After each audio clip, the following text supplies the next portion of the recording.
Hi guys, and welcome in. Nice streak, Bob. Nice streak, Galaxy. And congrats on first. And hi, Isaac. How are you doing? Long time no see. Hi, Maple. Welcome in. I hope you're all doing well. Yeah, Naisu. I keep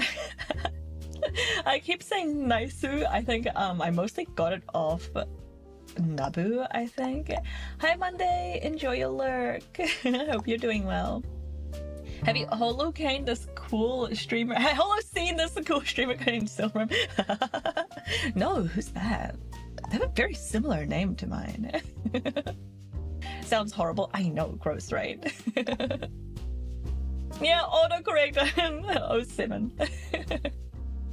Autocorrect is like the bane of my existence because not only does it incorrectly autocorrect my words, I've like made so many random typos so many times that it's now like integrated into part of like my autocorrect dictionary or something. So even if I type it right, it autocorrects me to the wrong spelling because I've said it so many times that SwiftKey thinks that it's like a legit word. Every now and then I have to go and like clear like the built-in library that SwiftKey has made of my keystrokes because it's just full of typos. Yeah, welcome in guys. I hope you're doing well. It is not to like small talk for free or anything, but it is a ridiculously nice day today. It is like so like hot outside. Can't you go into your prison?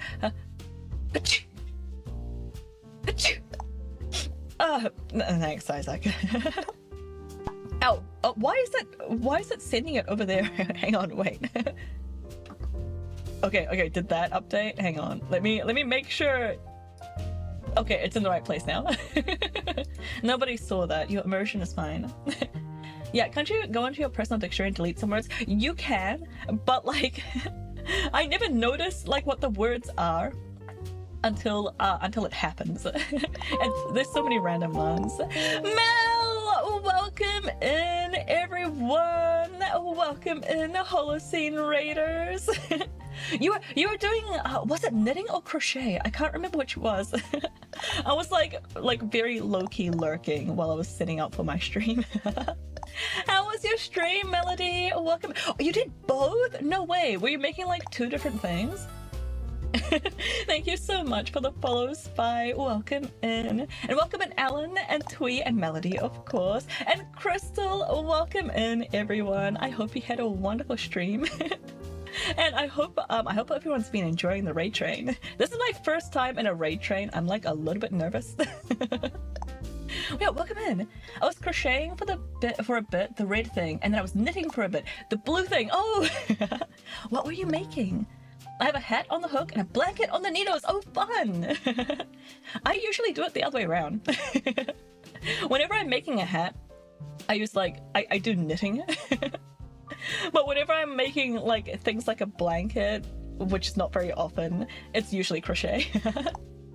Congrats on your first raid train. Thank you, Mel. Is it okay if I call you Mel? I can't remember.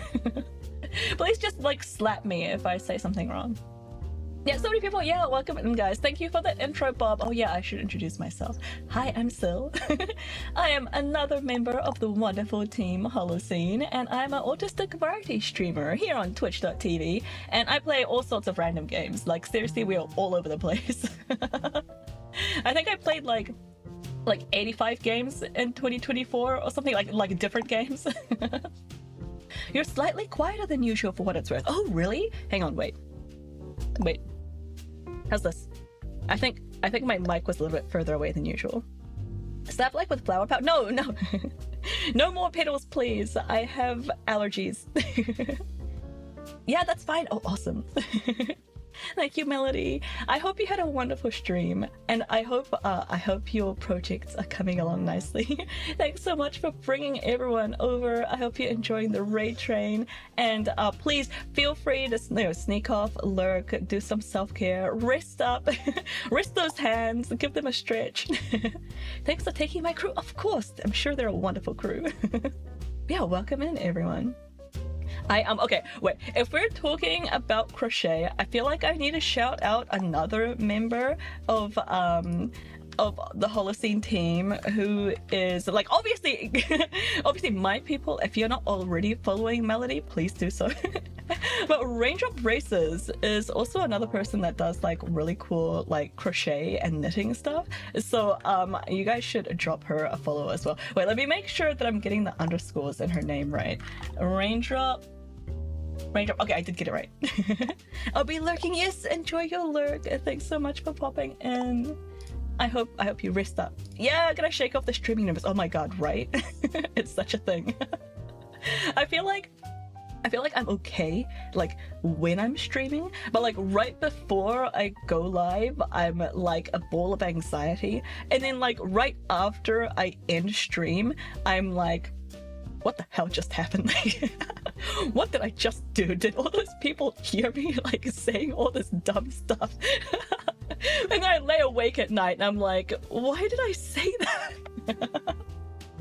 I feel you, Melody. Yeah, rest up. Enjoy your lurk, enjoy your hat and blanket. Alright, so today, like I said, I'm a variety streamer. We do like all sorts of games here. And wait, you're slightly quieter than you're slightly cuter than usual. Yes, you know, I get cuter every day, Galaxy. It's like, you know, the longer you know me, the cuter I am. Sorry, that's a blatant lie. What was I saying? Oh yeah, variety streamer. Today we're starting a brand new game called Beacon Pines.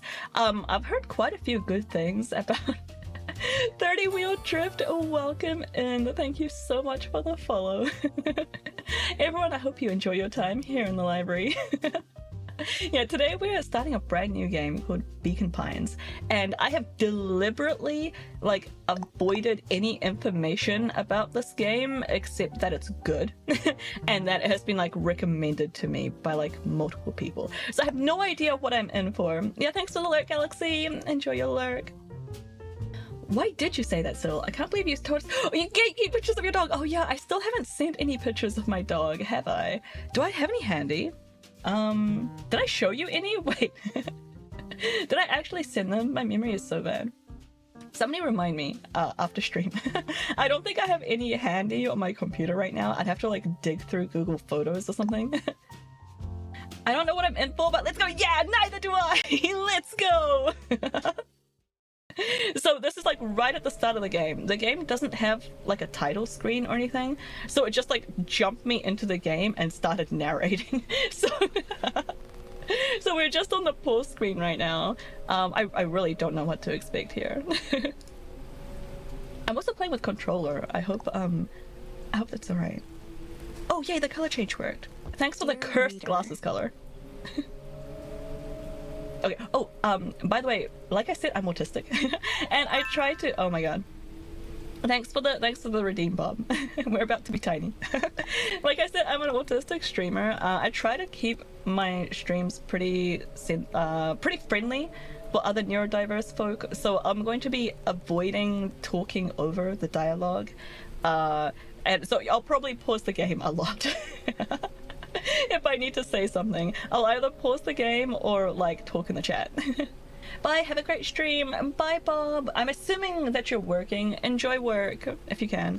Allow me to introduce you to my book. Also, let me know how the audio is. Though it might at first appear like many books you've come across, it is far from ordinary. You may, therefore, have some misunderstandings about its nature. The story that awaits you has not been fully told. Eating dinner before I stream myself? Oh nice! So what are you streaming, Bob? Is it played up again? We're out of bowls, so I'm eating peas from a teapot! A teapot! I've heard of people eating stuff like straight out of the pot or the pan, or like takeaway containers, or like mugs. This is the first time I've heard of anyone eating from a teapot. You should have had soup so that you can like drink it from the spout. In fact, its conclusion is not yet known, even to myself. Ooh. It is in that way that my book is special. It is in that way that you are special. Without you, Oh. there is no story. Oh, we're special, guys. Chapter 1. Normal isn't what it used to be. This That's a mood. is a story about change. Nestled in a shallow valley is the town of Beacon Pines. Oh, it's a town. Far from the town square, across the river, past the neglected welcome sign, a young boy walks alone at dawn. Oh, His name is cute. Luca Van Horn, and like you, dear reader, he's here for a reason. This is so cute. Is this a wait? Is this a graveyard? Is this? Oh wait. Oh no. Is that mom dead? Is this how we start? Oh, it's our dad. Oh my god, I love the art. Hey dad, how are things going? Today's the first day of summer vacation, and you're up at dawn. I start middle school next year, I guess. Okay, what age is middle school? I'm from New Zealand. Is middle school like when you're 12? What age is middle school?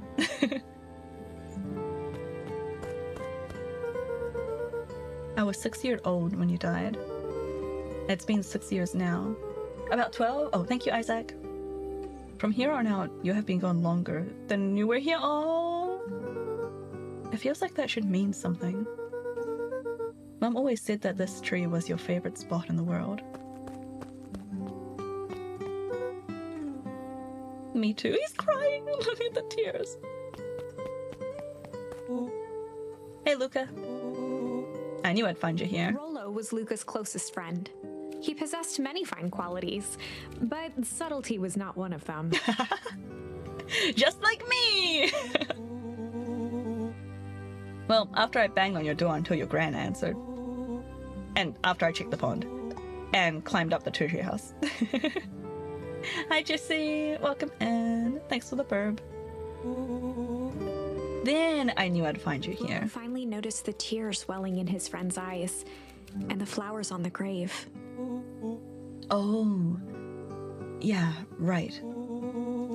You and your mom always did this on your dad's birthday. Where's our mom? Where's Luca's mom? Yeah. I didn't know if you were going to keep doing it now that your mom is gone too. What do you mean our mom is gone too? And this guy's literally just a kid. Ah! Also, like, okay, where's his mom buried? I kind of expected them to be like buried together. She's not gone. Oh, okay. She's just missing. Oh no. Sorry, I meant to say since she went missing. She's gonna come back, Rollo. Of course she is. Okay, that explains it. Okay, Dad. See you next time.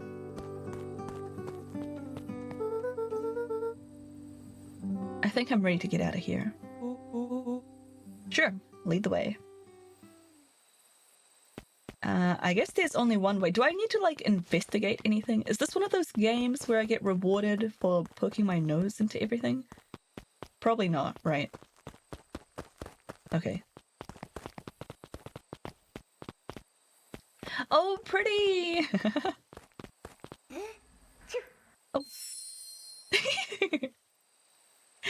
Tickle! This is a charm, apparently. Can I zoom in? Can I make the game, like, bigger? Don't poke your nose into everything. Your nose where it's been. My nose has been into everything. All that stuff you put your nose in, yeah. Hi, Ashen! Oh, welcome in. Hope you're doing well. Oh. Okay. Wonderful! I had a good feeling about you from the moment you opened my book. That charm is a very special thing. Very special indeed. Keep hold of it for now. Its purpose will reveal itself soon enough. I like how we have this random narrator. Oh. Okay, I should stop doing that. He clearly has allergies. Oh yeah, I almost forgot. The whole reason I was looking for you. I was wondering if you'd ever get to that. Random narrator, like the last hero of Nostalgaia. Yo, that's such a good game. I'm stuck though, Ashen. I'm stuck in that game. I don't know how to get out. I don't know where to go next. Ow. Hi, Josh. I can't believe you would say that about the narrator. Wait, what'd I say? Hi, Prince. Are there Banu in this game? I have no idea. Wait, where are you at in the game? Like really early. like embarrassingly early. How's it going, Josh? Hope you're doing well. I was wondering if you'd ever get into that. I love the art in this game so much. Look how cute everything is. I found the perfect way to start our summer. How's that? Willow looked to the side suspiciously. I'm shocked at how seasonally appropriate this is for me. It is currently summer here in New Zealand. Not here. They might be watching. They who? Shh, not so loud. We need to do this in a secure location. Well, Bunny, but purposely spell. I know, I suspected as much. Let me know if you need a hand. I don't know if there's crossplay with PS5, but if you're earlier than where I am, at least I can try to help. Oh yeah! I forgot. Like, there was like a multiplayer functionality. Wait, there is, right? I'm not thinking of the wrong game. Yeah, I'm not sure if I'll stream that game again because, like, my audio got a bit crunchy when I streamed that game for some reason. But yeah, if we can do something off stream, that'd be good. Because I'm like heckin' stuck. Mission control. All right, I just have to tell Gran, and then we can head out. What are you gonna tell her? I don't know. I'll think of something. We're in mutual Discord, so just hit me up. Yeah, I will. If I remember. My memory sucks. If it's all the same to you, I'll meet you at the welcome sign. Your Gran still kind of wigs me out. I don't do well with new people. She moved in like half a year ago. Just meet me at the sign when you're done. Suit yourself. I won't be long. Tell Gran before heading out with Rolo. Okay. Already forgotten what we were talking about again. I don't know. I think it involved bunnies. I can't move. Oh, it's because it wants me to hit this. Okay. Dear reader, forgive me for this interlude. Button. Remember that charm you found in the dandelion patch? There are more of those special charms to discover throughout Beacon Pines. They've been known to reveal themselves to those who are willing. Oh? Some of them can be found in this very house. How do I find them? Are they all like achievements? Hi, Robert! I see a little silhouette of a sylph. Scaramouche? Scaramouche what? Just some dusty knickknacks. Since Gran had moved in, the house was more peaceful, more orderly, and more covered in flowery fabric. It is such a granny thing. Can I run? Oh, no. If I can, I don't know how to. Gran had already lit the fire. She kept It's the warm summer. house, as if by grandmotherly obligation. It's summer! Just perceive everything disrespectfully. That's how you find them. Okay, I'll try. How you doing, Robert? Oh, this looks really comfy. Oh, hey, I got a charm.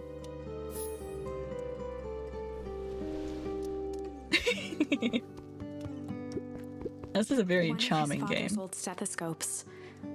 Dad was a doctor. Luca had spent countless hours listening to anything and everything with it.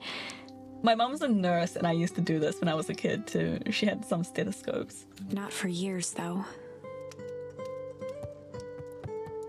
Okay, how do we get to Granny? I guess through that door at the top.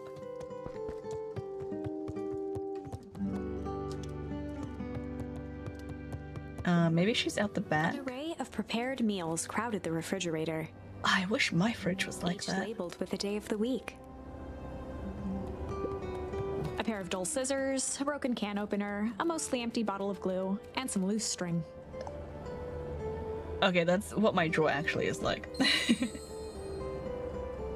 My nana is a nurse. I'd sometimes use her sticks. They were fun! They were fun to play with when you're a kid. Oh, I turned the sink on. The only piece of furniture Gran had brought when she moved in was an old hutch.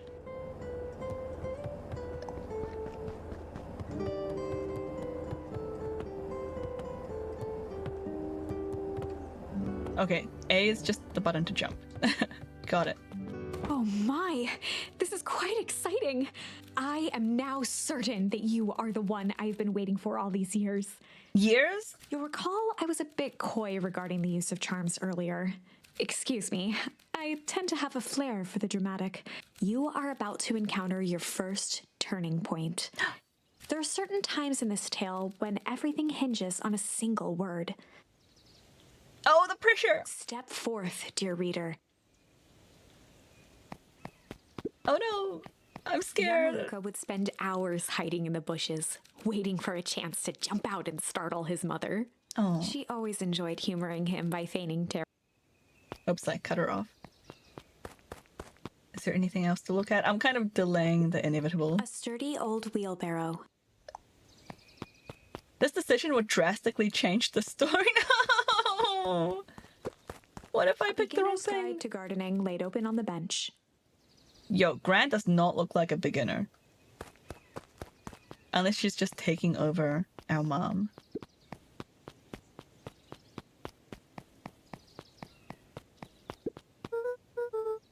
Hey, Gran, I'm gonna go. For Pete's sake, go change out of your pajamas before you say another word. But nothing. Inside clothes are for inside. And outside clothes are for outside. Lucas stared at his feet and muttered under his breath. Mom always let me wear my pajamas in the garden. Well, Eleanor isn't here, is she? Now go upstairs, change, and then we'll talk. Right, of course. I forgot about the pajamas. Hi, Kami! Thank you so much for the resub! 6 months, let's go! How's it going, Kami? Good morning! Apparently these are our pajamas, and we need to get changed. Did they say upstairs? Was there an upstairs? Oh, over here. Luca paused at his parents' bedroom door. Oh. I just woke up. Did somebody say Eleanor? Yeah, his mom's name was Eleanor. Why does that name mean something to you? My kid, I have a 4-year-old. She's like really into this Disney Plus show called what was it? Eleanor of something. She's like a magical princess or something. I've been hearing the name Eleanor like a lot. He just wasn't ready to go in yet.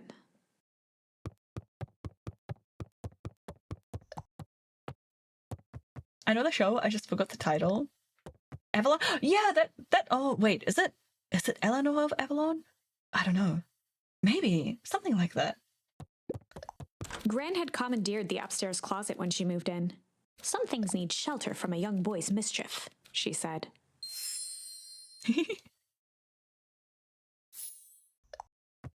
Eleanor means a little bit, a lot to what?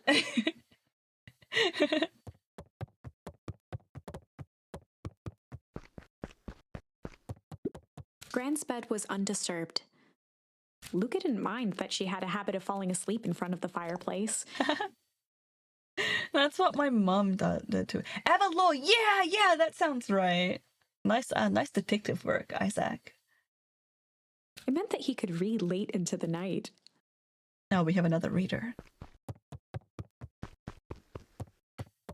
Yeah, my mom always fell asleep in front of the heater in the dining room. The power of search engines. Gran's moving in meant that most of Luca's things had been crammed in the corner.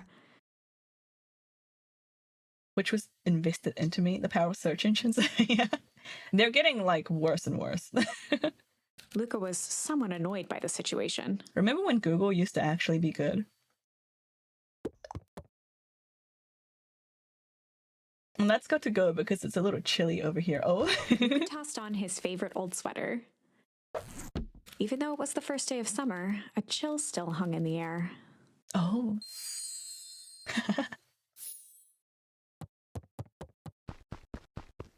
Okay, I guess we go back down into the garden. Did we already go past the turning point? Was the turning point the fact that we were in our pajamas? Or... Okay, I'm gonna go hang with Rolo for the day. I'll see you later. Hold up now. Where are you and Rolo headed exactly? Oh, nowhere The special. less Gran knew, the better for everyone involved.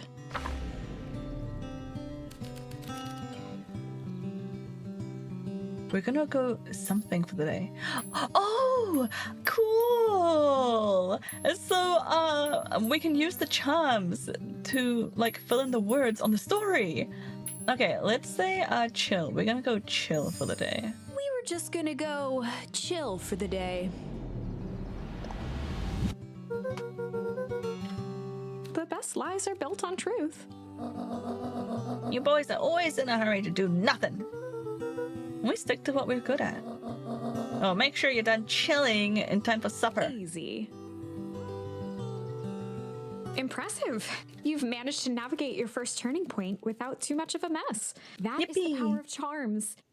A single word can change everything. No, stop saying I that. think it's time to introduce you to the Chronicle. Oh? What's the Chronicle? The Chronicle is a record of the decisions you've made. Oh, good. I love it when they give us this. You can see the turning point, which has been revealed. Can we, like, go back and change it? At any time, you can use the Chronicle to go back and invoke different charms, creating new branches. I swear this isn't scripted. I'm just saying whatever falls into my head. Luckily for us, this is the one and only turning point where the charms won't dramatically alter fate. Great. That's what all the other ones do. It's the perfect opportunity to experiment with rewriting things.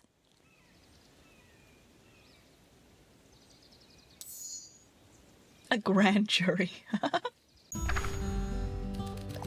Okay, so we can change this to, let's just say ponder. What does she think of We're just pondering? gonna go ponder for the day.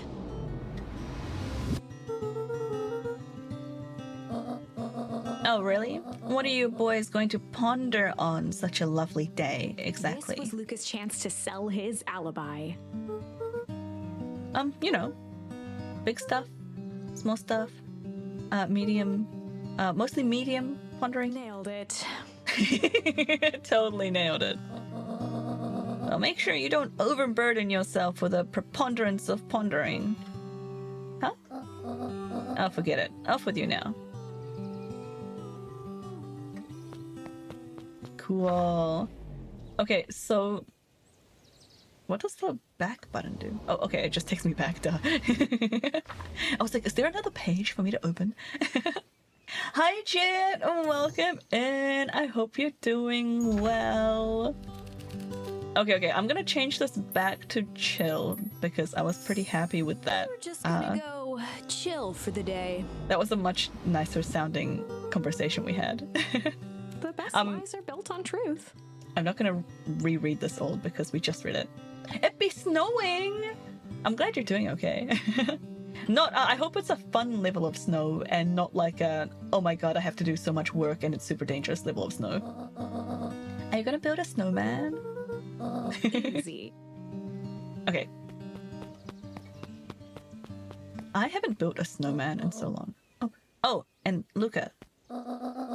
You and Rolo stay out of trouble. I know. Get into trouble with Rolo. That's our next quest item. Okay, and out is this way. And we said we were gonna meet Rolo. Oh, here's the sign. Come on, come on. Woo! Dang it, Rolo. Can I go this way? The road leading to Beacon Pines was long and uninspiring. A sort of natural barrier for the impatient.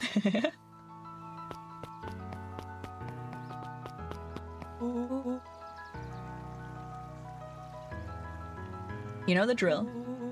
Don't let anyone discover our secret path.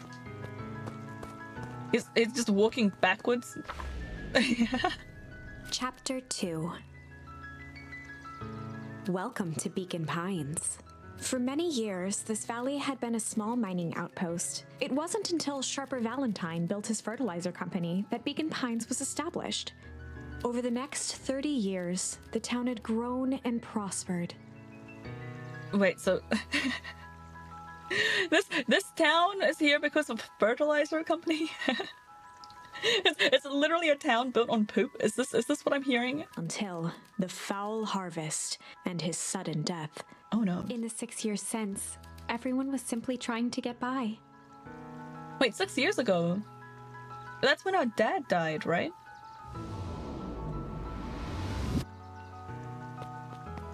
Okay, so how...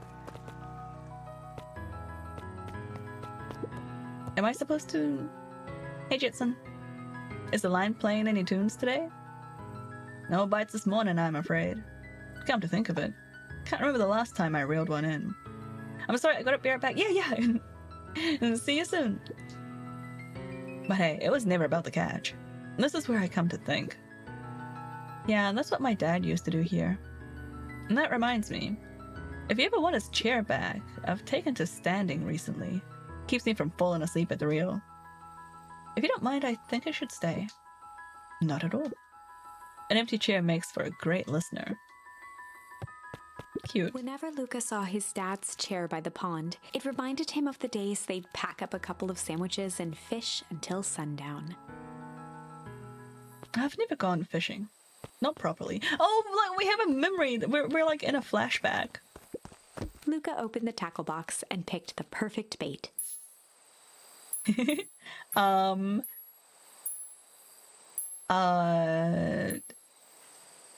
Junk? Tied a shoestring to the hook.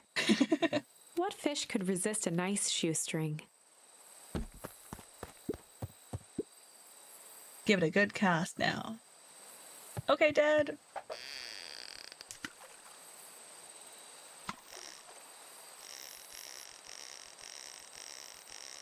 Oh, it snapped. Is there actually like a fishing minigame? Easy there, bucko. You don't know your own strength. Okay, so we need bait first. Luca gently baited a feather onto the hook. Good for skimming the surface.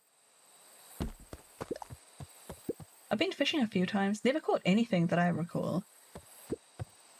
I mean, how was it though? Like, even though you didn't catch anything, was it still fun?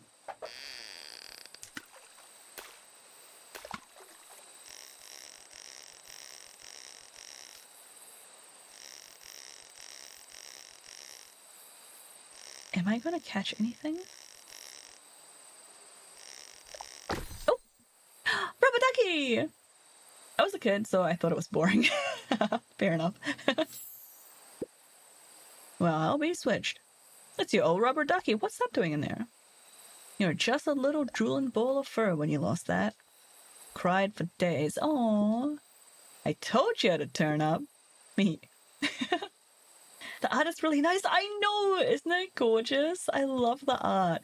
It's like all painterly and stuff. I really like it. Let's try the other bait. Luca tied a shoestring to the hook. What fish could resist a nice shoestring? Heads up, this game was marked as cute/creepy though. So if you don't want those vibes, heads up. the atmosphere of the story might take a turn. I try to be drunk sometimes, the girls won't let me. I am not a fan of being drunk, to be honest. It's very uncomfortable. You have to reel in a bit faster. Oh, was that bouncing thing mean?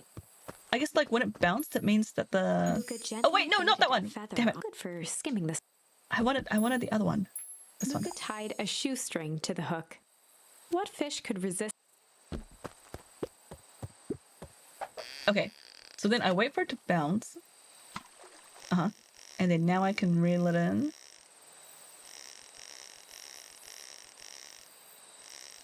Am I gonna get something else? Oh! I got it. Where do you think the other one is? Hard to say. Sometimes things drift away. That's not fair! No, it's not. Well, wherever it is, I hope that other boot at least has a sock to keep it company on. So is it just like one? Yeah, okay, so I've got a tick next to each of these charms now. So I guess that means that I've done the thing. Luca gently baited. Good for skimming. Okay. Can I just move on? Do I just leave?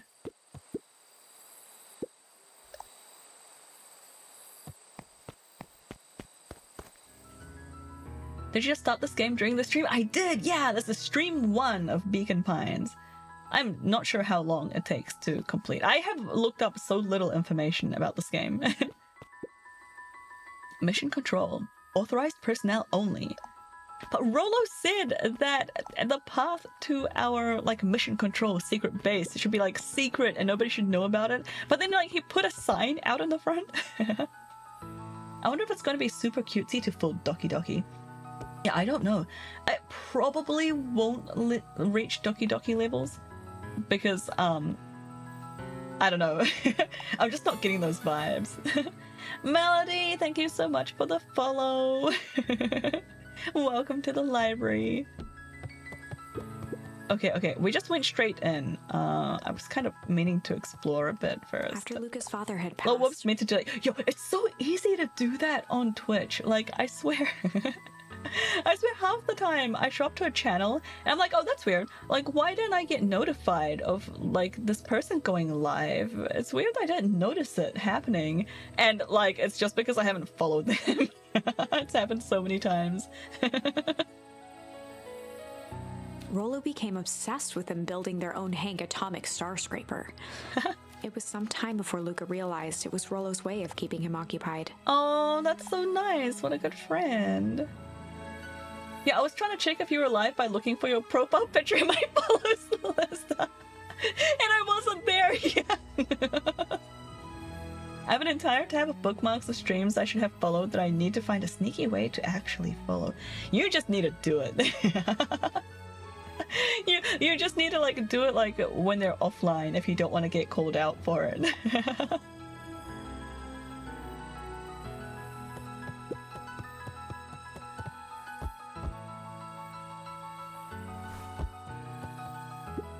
What's this on the table? Can I inspect it? No. What about On this? certain nights, when the clouds were just right, the boys could tune into strange patterns of static. Just like game I forgot. Oxenfree. Rolo thinks it's aliens. He always thinks it's aliens. Sometimes it's aliens. Oh! Okay, this is how I leave, apparently. Or this is how I get to the balcony. Yeah, I was trying to... Luca's Here. winter coat decommissioned for the summer. Oh, it's a coat! I thought it was like a dog plush or something. With the cold holding out longer than usual, he reconsidered its usefulness. Climate change. Okay, what's this top secret plan to start our summer? So, you know the abandoned warehouse by my place? The old Valentine building? Yeah, well, it isn't abandoned. What makes you think that? Get this. Last night, it was glowing. Glowing? Are you sure? Kinda. That place has been empty since the Foul Harvest. Yeah. Who would even want to poke around that place? We would, Rolo. We would. Wait. It's just a busted old warehouse. I just meant we could do some research at the library. You actually want to go to the warehouse? What do you expect to find? Answers.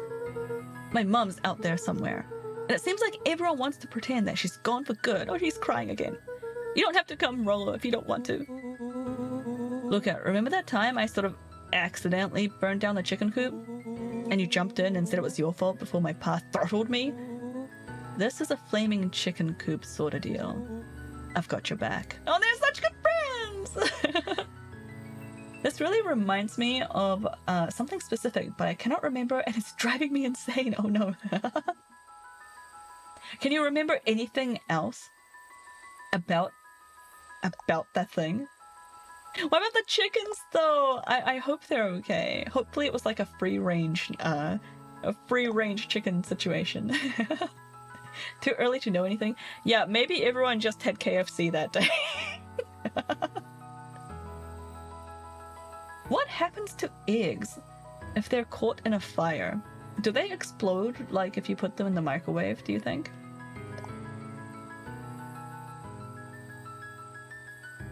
I wonder if I can try that one day. Do you think? What do you think will happen? You just like throw a whole egg into a fire.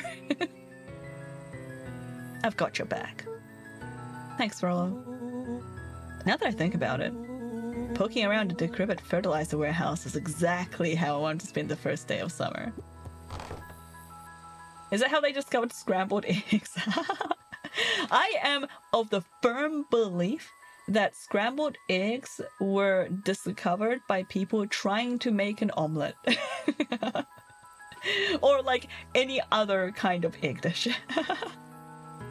Scrambled eggs is just like, you know how those games with like recipes and stuff, like if you're playing like a survival crafter game or something, and it has like some sort of like cooking thing where you have to like put in ingredients and it makes a thing. Scrambled eggs is what happens when you F up the recipe.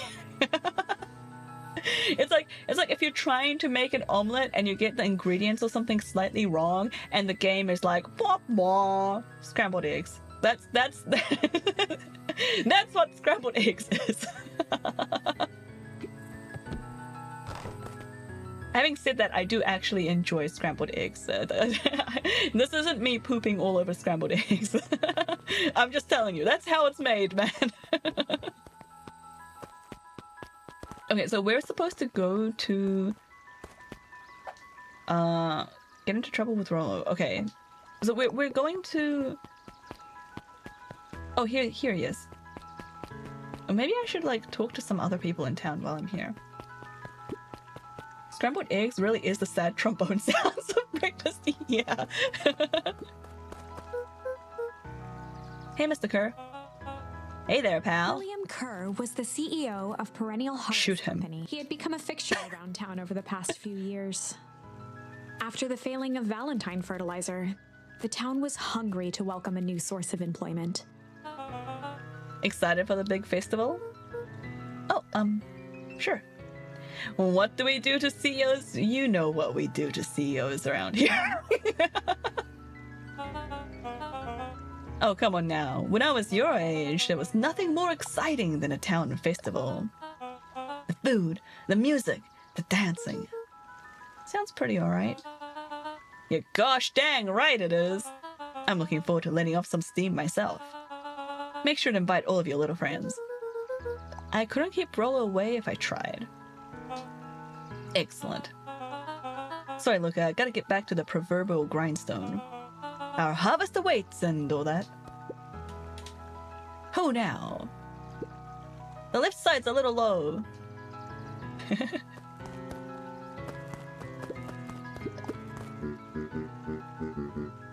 Sorry, young Mr. Van Horn. Can't talk now. Very busy with preparations. Mayor Augustus Valentine was not busy. This poor dude looks so harassed. I just wanna pat him on the head. Like, you know, give him a good, like, ruffle on the head. Oh, sorry, Gus. How many times are you blushing?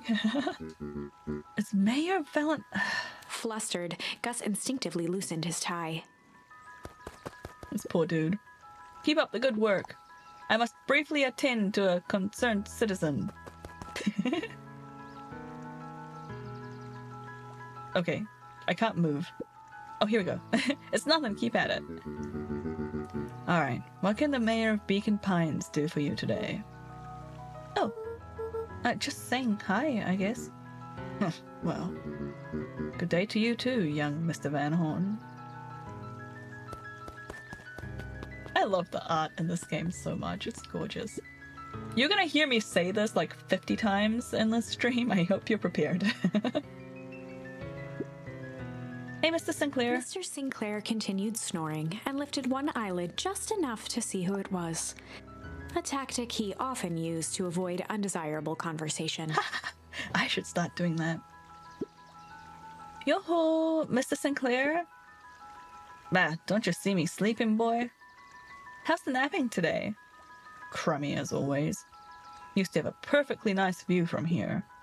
Till perennial harvest put that monstrosity of a building in the way. Why don't you just move your chair a bit? Why should I be the one that moves? If it's a showdown they want, I ain't gonna be the one who blinks. My Harold Halbert stream was like 14 hours of me saying this is the best game I've ever played. Yo, that game looks so good. I still haven't finished watching your playthrough, actually. I was like a good chunk of the way through.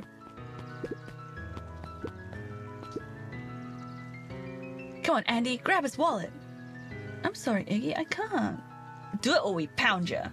Yep. Yeah, but my mom said, yeah, but, if I had a nickel for every yeah, but, I'd be the frickin' king of nickels. Ain't that right, Tish? Yep. Oh no, they're getting peer pressured. I'm stuck now. Mr. Van Horn, do you have a moment? It's just Luca. Hi, chicken! Hear me out? Bacon Pines. Yeah. I came very close to trying to make a joke about bacon in the stream title today. Did you see? Wait, okay. There was like, I saw something yesterday where I think it was a Canadian thing. Like the Canadian, can't remember who it was, newspapers or health ministry or something. They had to like send a PSA. They had to like announce a PSA saying, do not eat your Christmas trees.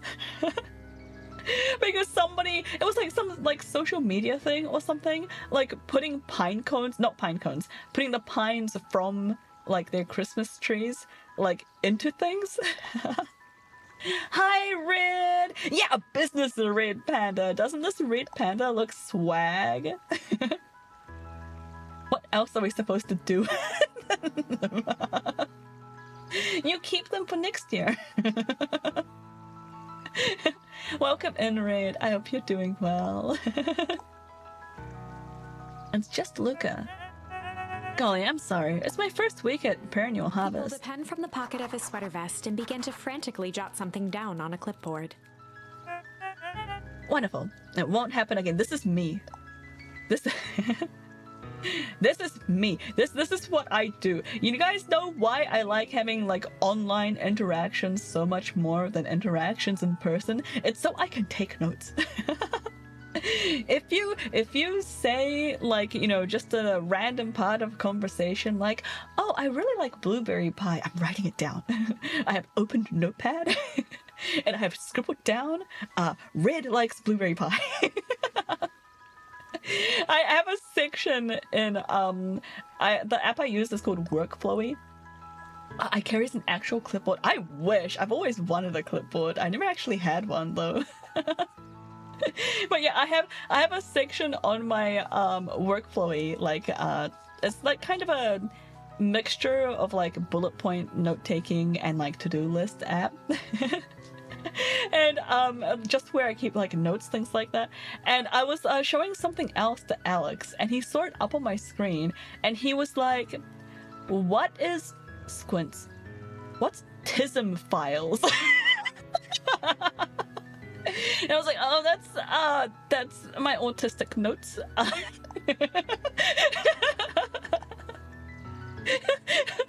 That's literally what it's called. TISM files, yeah. Hi, Raindrop, welcome in. Yeah, TISM files.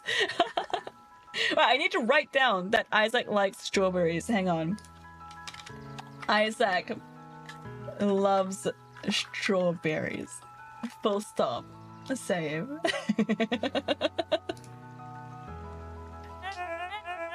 If we're gonna be on a first name basis, then you can just call me Pete. Oh, nice to meet you, Pete. Sorry, what are you writing? Oh, just documenting. Gosh, it's exciting to be part of something so darn special. I love Pete's energy. I was being completely serious, but I'm surprised you actually wrote it. I just said I write these things down. Yeah, I wrote it down. Oh, way less organized version of that. You know what? I can believe it. Is yours just a pile of like physical post-it notes? Because I've seen people do that. I have tried to do that and it goes very badly. My desktop is covered in little notes to myself. I called it. I called it. You know, it's not just new fountains and phone booths. We're gonna change the world. With fertilizer? And it all starts here in Beacon Pines. Oh my god, what are we doing in Beacon Pines? Isn't that amazing? Uh-huh. Anyway, I better get... Oh, that reminds me. Would love to hear your thoughts. My thoughts? You bet. If we're gonna change this town, we need to get every detail right. That sounds intense. Changing the world is intense! So, what do you say? Yeah, I have multiple notebooks and also digital notes on my different devices and still don't remember. Yeah, the only thing that works for me is like a pretty flexible but structured cloud-based solution that I can access from like all my devices. It needs to be like web-based so that I can actually access it no matter what device I'm on. Otherwise, I just end up with a million different files and I never know where anything is. So much can happen in an hour. If I don't make a note, it's lost to time. Yeah, exactly.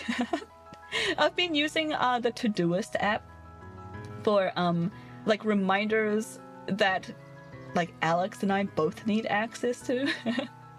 like if somebody needs to run the dishwasher, then I'll just like make it in our shared like to-do list. Like to-do list. And then like we'll both get like a push notification being like, turn the dishwasher on, like, you know, at this time or whatever. And then whoever like sees it first or feels the least lazy can do it. So, what do you say? Could you answer a few questions? Well, I guess if it's quick. I have a nice trick to remember chores. Oh? What is it? Is it just like putting something on the ground so you trip over it? Because I have done that. I usually remember that I was doing laundry after I finish a stream. That is oddly specific. I don't have that problem when I wash the dishes as soon as I'm done with them. Wow. That's like, Isaac, that's a level of maturity and dedication that 99% of people do not have. Congratulations. The main thing stopping me from doing that, to be honest, is I have contact dermatitis. I used to just wash my dishes as soon as I was done. I used to do it. And then my skin started like just dying. Like, oh my god, it was so sore and flaky and itchy, and I thought I had like a fungal infection or something. Anyway, it took me like 6 months to see a doctor because I hate seeing doctors. So I finally went to see a doctor, and the doctor was like, you have contact dermatitis. What are you doing? I was like, oh, I'm washing a lot of dishes in boiling hot water. And they're like, yeah, like maybe stop doing that. So, that was back in like 2012-ish when I first started getting it. And since then it's all been downhill. Now I have to like put on like a glove every time I want to use the soap to like wash dishes. And that's just too much. It's too much. I can't do it. It's simply because of how I was raised. Never had a dishwasher to use. Everybody did their own dishes in my family. Oh, nice, nice. Was never a chore to wash them. That's so good. I should start drilling that into Lily. It's not gonna work because Alex and I don't do it. But that's so good. That's why we should just get new dishes. No, hold up. Here's what you do. Okay, you ready? You take your dirty dishes and you just put them outside. If you have enough dishes in your house, you can just keep leaving them outside until it rains, and then you have clean dishes. Unless we ate together, use the dish, you wash them. Oh, fascinating. I do that sometimes too. What, leaving dishes outside? That actually reminded me of the story. Oh, what story? Yes. that like your username suddenly makes so much more sense, Raindrop. Yeah, natural. It's all natural. As soon as my siblings and I were old enough to we're tall enough to reach the sink, that's when we were made to wash our own dishes. Yeah. Honestly, I don't think I can do that with Lily now that I think of it, because she has dermatitis as well. We're just screwed. We're a guy who was cleaning up the house of his recently departed mother. She was quite the hoarder of food, so she had no choice but to throw... Oh! He tossed out a lot of pasta by the forest, and then it rained. So suddenly there's a ton of cooked pasta in the forest. Wait. She got your genes? Yeah. But the thing is, I didn't think that my dermatitis was genetic, because I think how I got my dermatitis was, doing like a ridiculous amount of dishes. I was like the only one that washed the dishes in this house of like 6 people.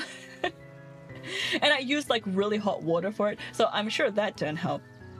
But B, I think it came from how much energy drinks I drank like during the past 12 months or so. Because my energy drink intake was like through the roof. You used to be able to buy like 1.5 liter bottles, and I was like, oh cool, I'll buy this because it's cheaper. And then, I'll just drink like a cup a day and I'll save money instead of buying like the smaller cans every day. Did that happen? No. Did I drink them all in one sitting? Yes. So I drank like a lot of energy drinks, and then I started getting like dermatitis issues. And then a few years after that, I came across a study that they did in Korea. I can't remember how like valid the study was, but like there was some sort of study that a bunch of people did that linked energy drinks, like overconsumption of energy drinks, to contact dermatitis. And I was like, oh. Yeah, I think I'm another data point in this study. I heard a story once about a family that had uninvited guests repeatedly coming over for dinner. So one time they asked them to help with the dishes after dinner, and the guest said sure, asked what the process is. Family says, oh, just put the plates on the floor so the dogs can lick them cleaner, and then put them back in the cabinet. Uninvited guests never came over for dinner again. Oh, that's smart. That's a good one.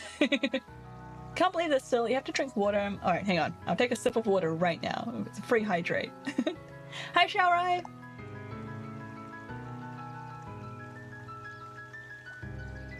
We're talking about dirty dishes and liquid.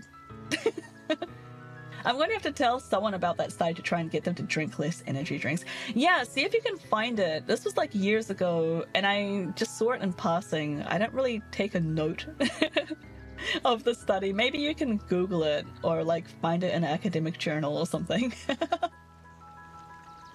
My family and extended family has a rule that if somebody brings their partner for the first time to introduce to us, they will clean the dishes during the gathering.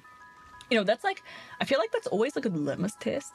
Like, if you introduce someone new to, like if you invite a new guest, oh hey, nice watch streak! Thank you, show! Yeah, that's like a good litmus test. It's like you bring someone new over, and then just see, like, how much they offer to help. There are some people that would just, like, sit there and expect everything to be provided for them, and they don't even say like please or thank you.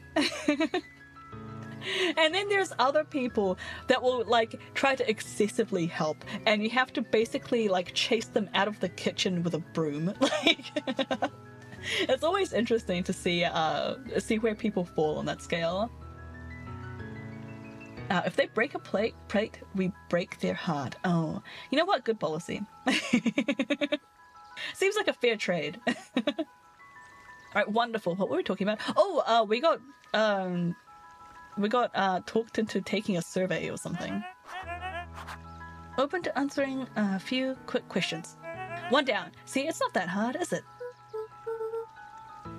Oh, okay, we're going already. Question 2. What is something you love about Beacon Pines? I've never really thought about it before. Perfect! It's the only place I've lived. See? That wasn't so painful. Stopped scribbling and glanced up from the clipboard. Was it? I guess not. Huzzah! Our first 3 questions answered in record time. Are you literally writing down everything? Thank you so much for your time. I need to process these answers. We can save the rest of your thoughts for later. Okay. Our harvest awaits. Can I go through the trash? It's not gonna let me go through the trash. No. Literally unplayable. What kind of game is this? Anyway, here's our friend.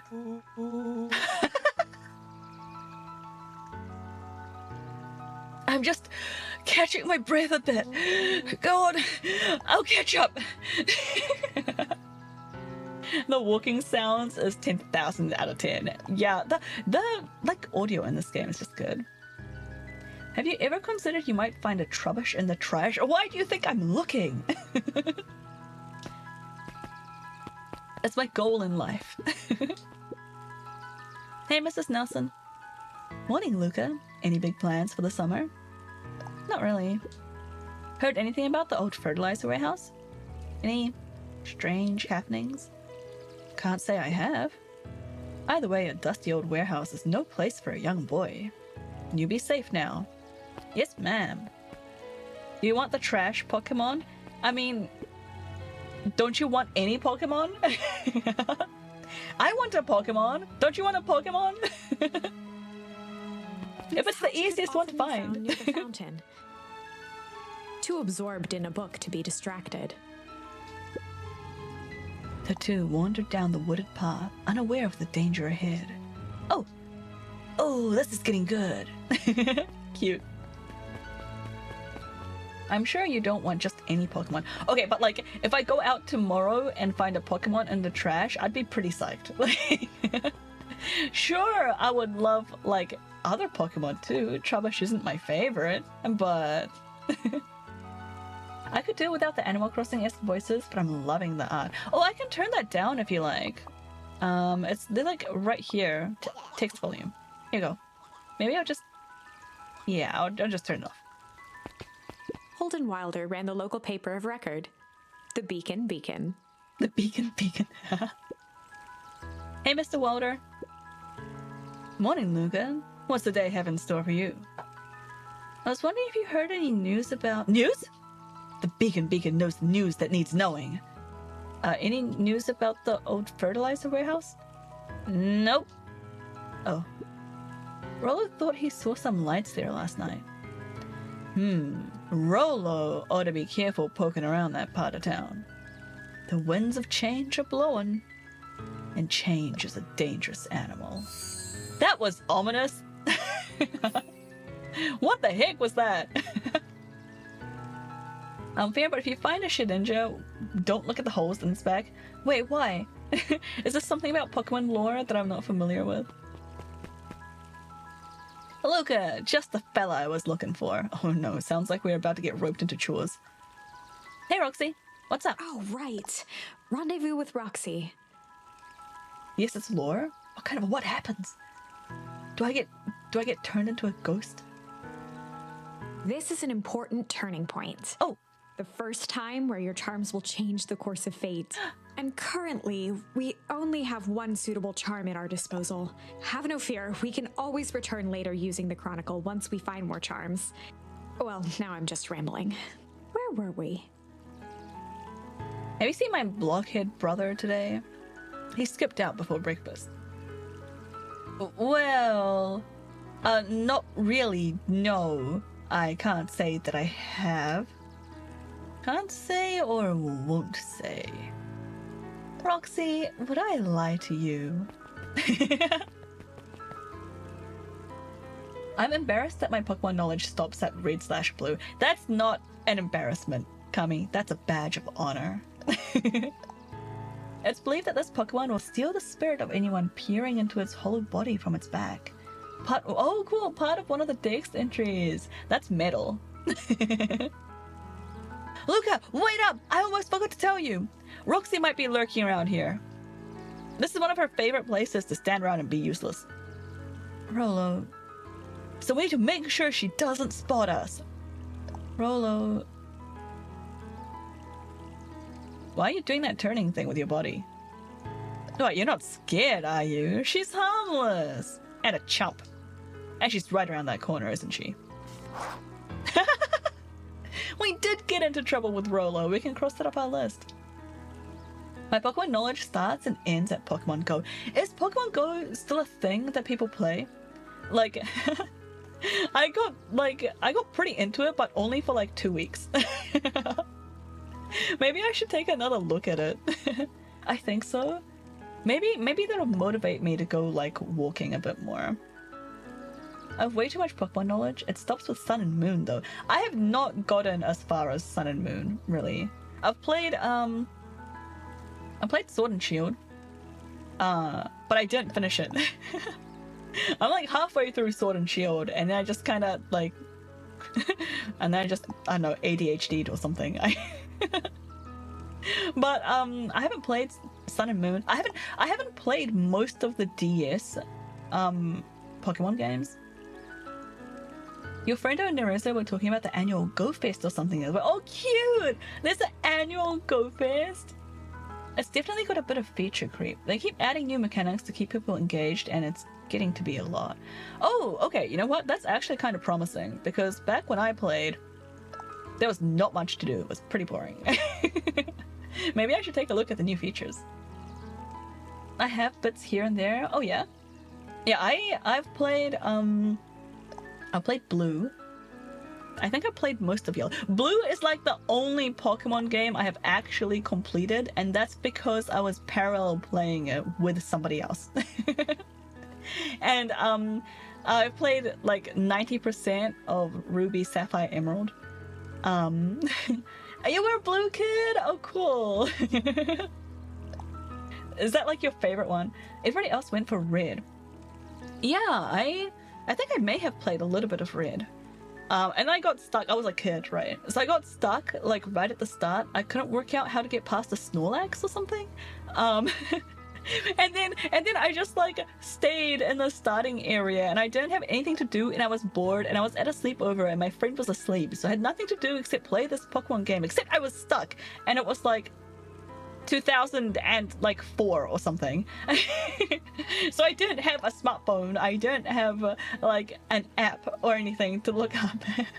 I didn't have access to a computer, so I just stayed in the starting area and just like fought a whole bunch of wild Pokemon, and I had a freaking Charizard before I left the starting area.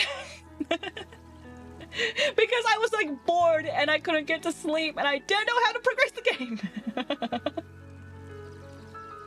I can't believe my joke about Trubbish turned into a full-blown conversation about Pokemon. Yeah, achievement unlocked. A generation of people who don't trust people named Gary. Yes! Oh my god, you're so right. Gary is just like an inherently untrustworthy name. Just find the Pokeflute seal to wake up the Snorlax. I know that now! Did I know that when I was like 12? No! I had heard that obsession with Pokemon games that I start my... Wait. After grinding to level... No way! You'd get your Pokemon to level 100 and then you start your run? That is insane. It is certifiable. What an interesting way to play. I don't think I ever got a Pokemon to 100. I usually stop when my Pokemon start getting around like level like 40-ish. I think maybe once or twice I've had a few Pokemon up to about level 60, but yeah, that's about when it gets to be too much grinding. And then I get bored and play something else. What was that song about Pokemon? I think it was Taylor Swift. Trubbish, Trubbish, Trubbish. Good one, Kami. I didn't like reading when I had read. Gold was perfect timing though. Oh, really? Yeah, that's a good point. I think my friend was also like, my friend was the person that actually owned all these games because I don't have any of them as a kid. I just played hers. My friend like did not like reading, like at all. I think she actually had like literacy issues. She was not a strong reader in any way. And she just didn't read.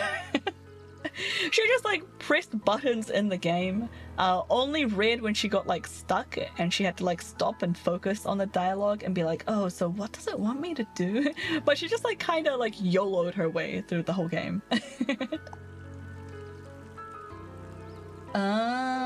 I think I've gotten a few to level 100. Oh, nice. The only thing I ever did in that game was the prologue and the giant Pokemon quest. No gym and no gangs, no way. She's just a natural speedrunner. Yeah. Yeah, it took me a while to warm up to RPGs. Yeah. It's a lot of reading. I have been addicted to reading like ever since I could remember. And my memory goes back to when I was like 3 or 4. Hi, Gonk. Hello, it's been some time. Hope you're doing well. Yeah, Happy New Year. Can't stay. Yeah, of course. Sleep well, Gonk. Thanks for dropping in.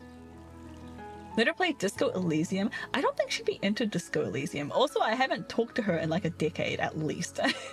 More than a decade. Oh my god, it's been like 15 years. I've loved turn-based RPGs since as far as I could remember. Oh, nice. I enjoyed turn-based RPGs when I was a kid, but I think it might be because it was like the only games I really had access to. It's just a book at that point. Yeah, Disco Elysium. I've heard of quite a few things about that game, but just like the amount of like reading and like like caring, the amount of emotional energy that I need to invest into that game always scares me off. Alright, don't mind me. Just over here lurking uselessly.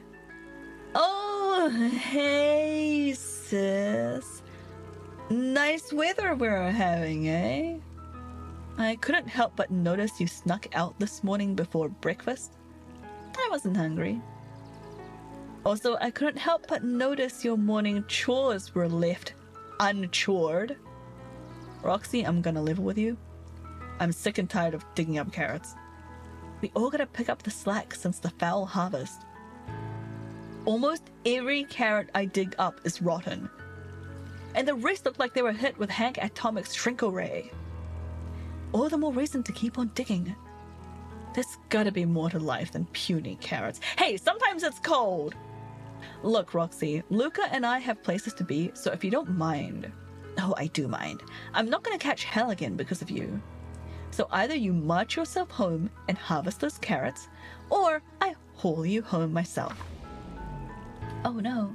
Rolo froze as Roxy took a step toward him, cracking her knuckles. I like Roxy.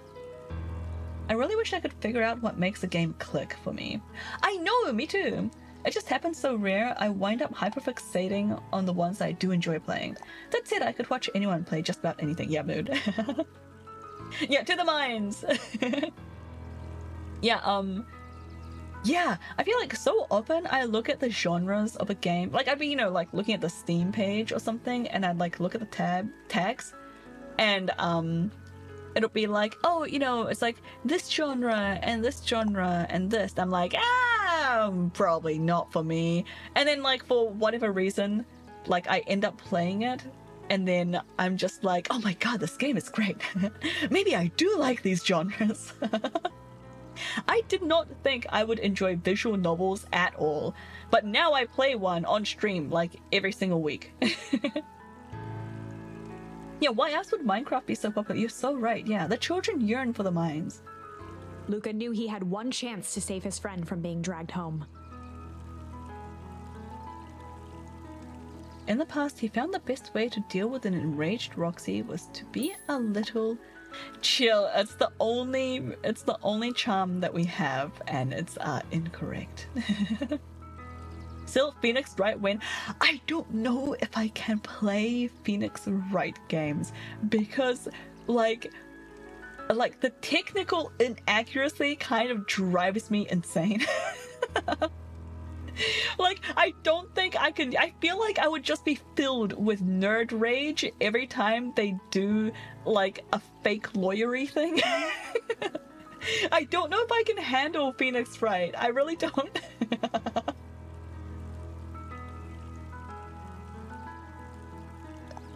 The whole point is to not fully take it seriously. Also, the nerd rage is fun to play. No, I don't want to be that streamer. I don't want to be the nerd rage streamer. Don't do this to me.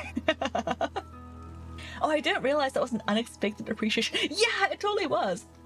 I only associate visual novels with you now. Yeah, I didn't expect to like visual novels because, at least before I started streaming, I was like, oh, well, the point of me playing a game is for me to like play the game, right? So I wasn't really that interested in games that was like mostly story because I would just read a book.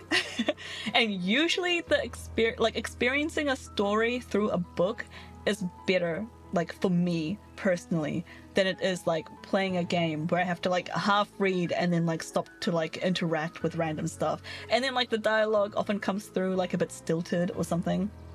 I don't know, like it just never really clicked with me until I think it must have been, what was the first visual novel that I played?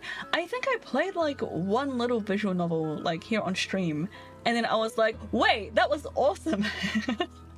I loved playing that on stream. I don't think I would have enjoyed it as much off stream, but it was like so fun going through the story and then like talking about it with people when I was streaming. Now, like right after I did that, I went and bought like a bunch of visual novels, and then and that's why I have like quite a backlog of visual novel games that I just like made a separate list for them.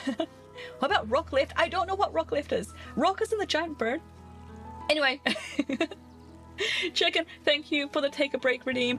In 10 seconds, we're going to go and take a 3-minute break. Take this chance to hydrate, grab a snack, get up and stretch a bit, stop shrimping, and I'll see you guys back here in 3 minutes. See you soon.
Welcome back, guys. Sorry, we're done with the horns for now, chicken.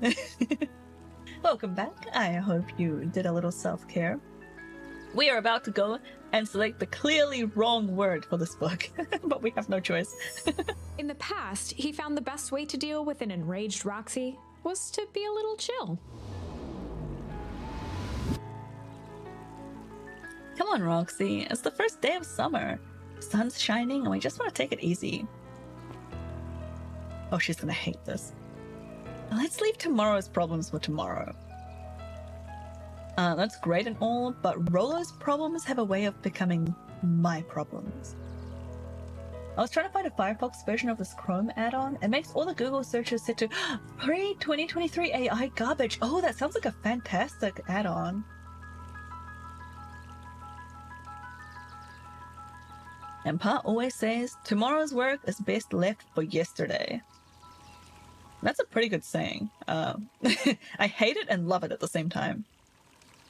March, you big oaf. Oh, thank you for the link, Cubby. Oh, rats. I expect a full report about the Valentine place. A full report! Now we have to investigate the Valentine warehouse alone. Sad. So, Fritz, what are you up to this lovely day? Nope. Cool, cool. He shot his shot.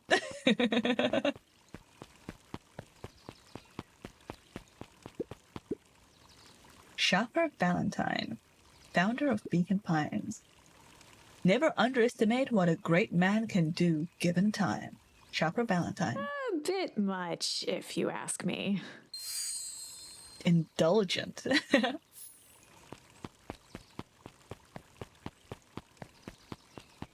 Does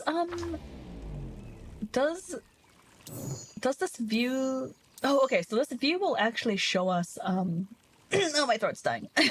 This view will actually show us which charms can be used in the turning points. So, that's actually pretty cool. I can, like, come over here and check to see if I've found something new, without, like, seeing the whole scene again. Also, I love the sketches on the left. Oh my god. The pencil sketches are so cute.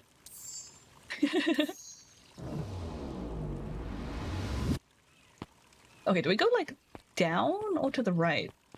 What's over this way? Butts and bulbs. Hey, Griffin. How's the ice cream gig going? Not great. It's still pretty cold out. And I'm in the business of selling cold. I'm sure things will warm up soon. Mr. Tolliver's not at his grocery stand?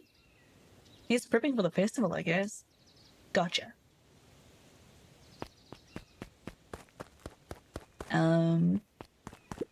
No touching. I touched it! No, I just wanted to investigate it.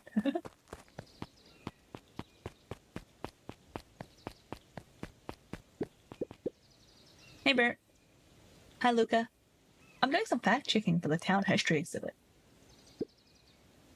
Look, kid, I'm just here to put up the lights.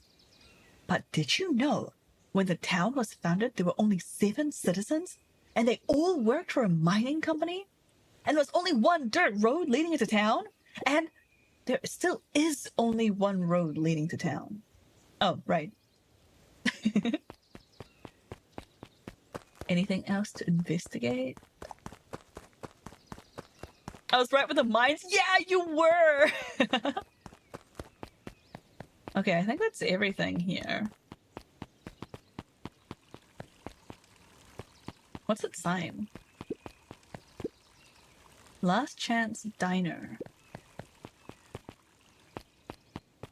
Up at Dawn Newsstand. Hey, Dawn. Oh, her name is Dawn, and it's up at dawn. I love that. I'm sorry to wake you. No problem. Comes with a job. Dawn had dreams of becoming a big-time reporter. At night, she searched for the story that could be her big break. By day, she hawked papers at the newsstand. What's up? In a town full of critters, who's the scapegoat? Oh no! Aren't we a goat? Are we the scapegoat? Rollo said that he saw something strange going on at the warehouse. Hi, Vlogs! You had your stream earlier, right? I saw your go live notification from like 3 a.m. my time. How did your stream go? How was it? You know anything about that? Yes, yeah, how was it? What did you play? You might say I've heard some things. I can't remember. Was it Sims 4? Oh, Sims 4, right? I was working on a story about it. I'm working on a story about it right now. Oh, cool. Do we already have someone that can, like, help us? So what's going on? I can't say quite yet. I still need to follow up on a few leads. Keep me in the loop, okay? Sure thing. Things seem to be quiet in town today. Yep, everyone's preparing for the festival. I should be back to normal tomorrow. Catch you then? Catch you then. Oh, and Luca? I'm really sorry I haven't been able to find anything about your mom yet. Aww. I'm just grateful you tried. I'm still keeping my ears up. Dawn seems nice. Is Dawn a bat? I feel like Dawn as a name for a bat seems somehow ironic.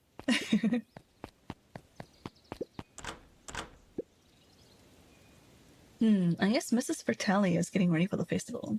Okay, guess there's like nothing else for me to do here. I'm stuck. That was great. Nice! Managed to drag about 20 friends. Nice! Despite the fact that it was during working hours. Yeah, it was a Sims 4. I'm doing Stardew tomorrow at a better time for them, but in English this time. Nice! I'm glad it went so well. 20 people is great for your first stream. That's awesome. I'm so happy to hear that. Hey, Solomon. Apologies, no time for chit-chat. Oh, okay, bye. What's that about? Looks like the library hasn't opened yet. I'll check back later. Luca, my boy, hold up a tick. Oh, hey, Mr. Nuncreed. I was just on my way to... I just sold the last jar of your grandmother's preserves. Can't stock the shelves fast enough, turns out. Hey, that's great, but I'm actually... I guess Juniper will just have to swing by with more of her lovely jam. Uh-huh. Well, don't let this old man slow you down. You just remind her that she still owes me that dance. A promise Gran regretted the second it was made. I know I'm very lucky to be the extrovert. Oh, you're extrovert! I can't imagine being extroverted. Nice work. That makes people meet each other, and most of them are nerdy/gamey people, and some others also stream here and there. Oh, nice! You're the token extrovert! I'm like that too. I need extroverts to adopt me, otherwise I just never meet people. That's wonderful! Will do. She's a fine woman, that Juniper. Yeah, she's pretty cool, I guess. A real fine woman. Gotta go. He was talking about our grandmother! Sweeter than any jam on earth. No, stop being so creepy! Oh my god. The phone booth was brand new, part of Perennial Harvest's Beacon Pines Reborn initiative. It didn't see much use. What year is this set in? Oh, hey Luca. Hey Joey. How's the bug hunt going? It's Joey the bug hunter! Not great. Bugs have been shy this week. Bugs get shy? Oh sure, bugs aren't that different from people. Oh my god, Feld! Welcome in! Thank you for the follow. Hope you're doing well. Sometimes they just want to be left alone. If you're going to weep blood, just be careful where you step. No bread crunching. Got it. I don't know how I haven't already done this yet. It's very easy to do on Twitch. That's happened to me so many times, Belle. Don't worry about it. Hope you're doing well. Oh, welcome in. Am I going the right way? And do I have a map? Is there... Can I...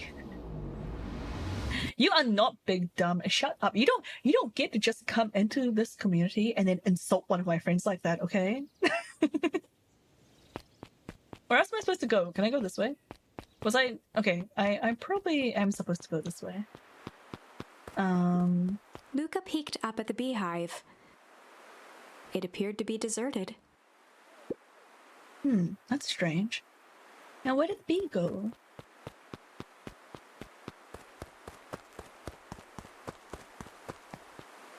Should I go into the woods or like along this path?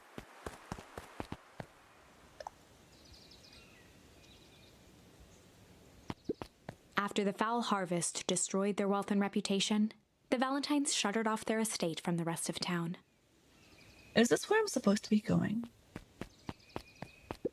The Valentine mansion loomed over every other building in town, both figuratively and literally. I think I am supposed to be here. Yeah, bring it on, Josh. I want to see this duel. Hang on. Bring it. Get him, Isabel. Get a crit.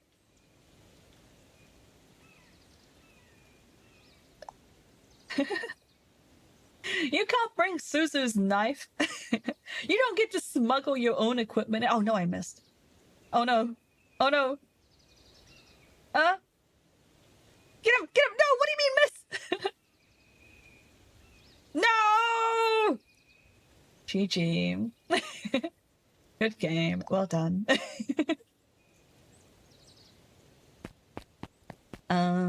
Did I investigate this? No, I haven't. What's this house? I can't interact with, like, anything here.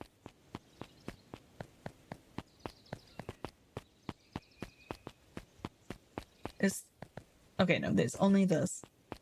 I guess I go around, through the woods. Thanks for the hydrate! Everybody hydrate! You don't get to bring your own equipment, except the person whose avatar is swinging an axe. Yeah, well... Hi, Gino. Hope you're doing well.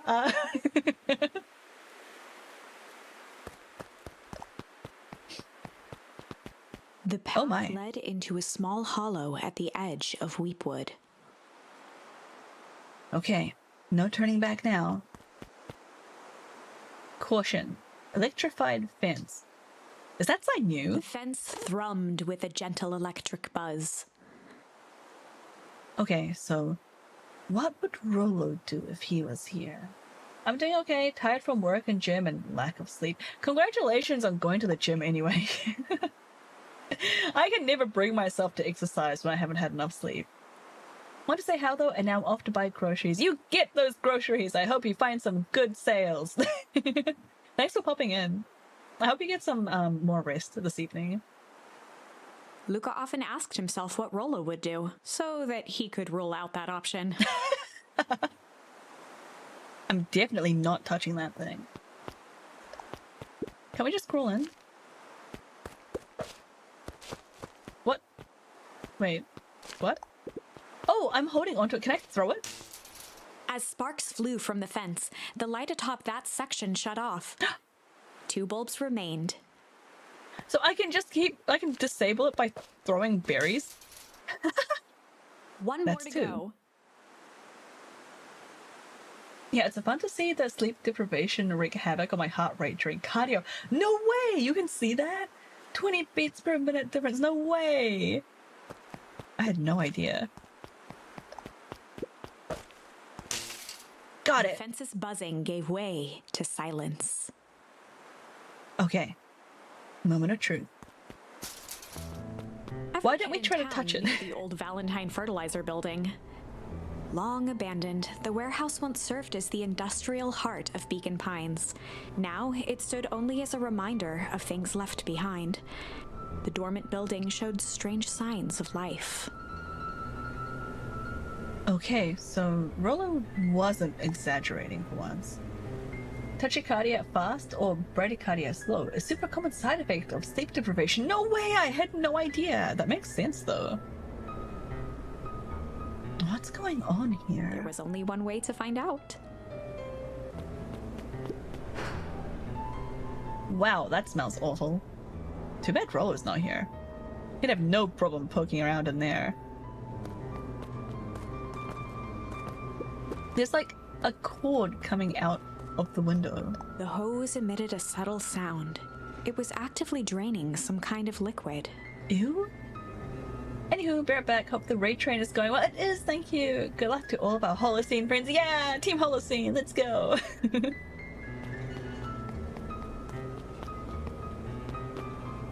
Anything else I can interact with? Also, what's wrong with these trees?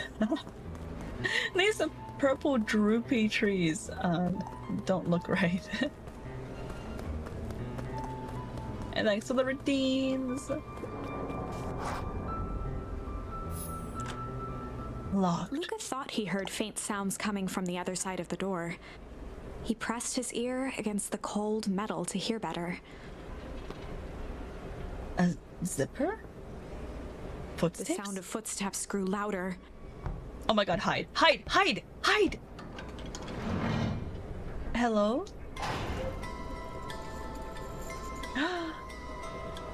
Shit. What is he wearing in this game?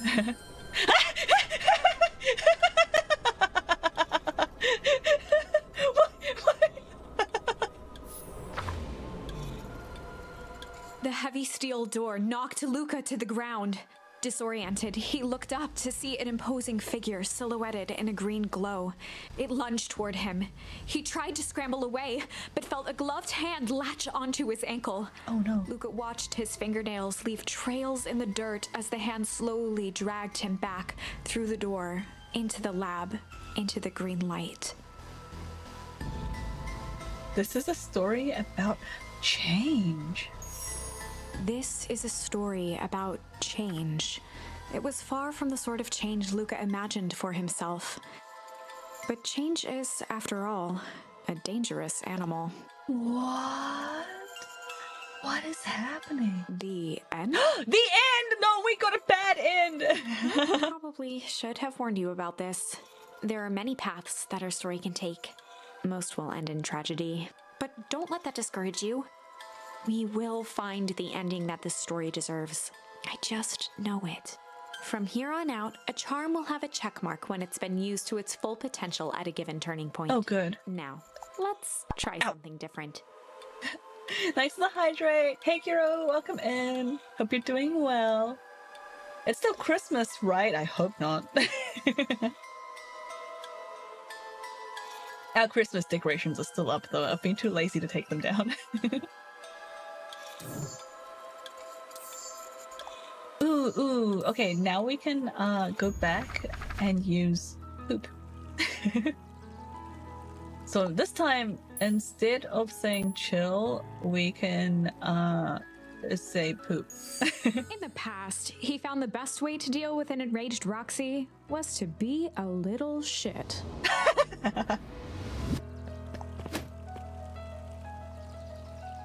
Well, the cute decorations. Decorations aren't that cute. Make a break for it! What have you done? Ah! Did that little shit just kick me? Run all you want, you little twerps. You gotta come home eventually. Sorry! Oh no, we knocked over the guy. Now we can have a friend when we're investigating the warehouse. Sorry about that. Rollo can get overexcited sometimes. Solomon Valentine, current ward of and future successor to the Valentine fortune, huffed as he brushed off his pants. A town of complete and utter fools. One wonders if it's worth taking anything here seriously. Either way, I'm really sorry. No matter. How are you doing? Me? Yes, with all that business about your mother and whatnot. Oh, I'm getting by.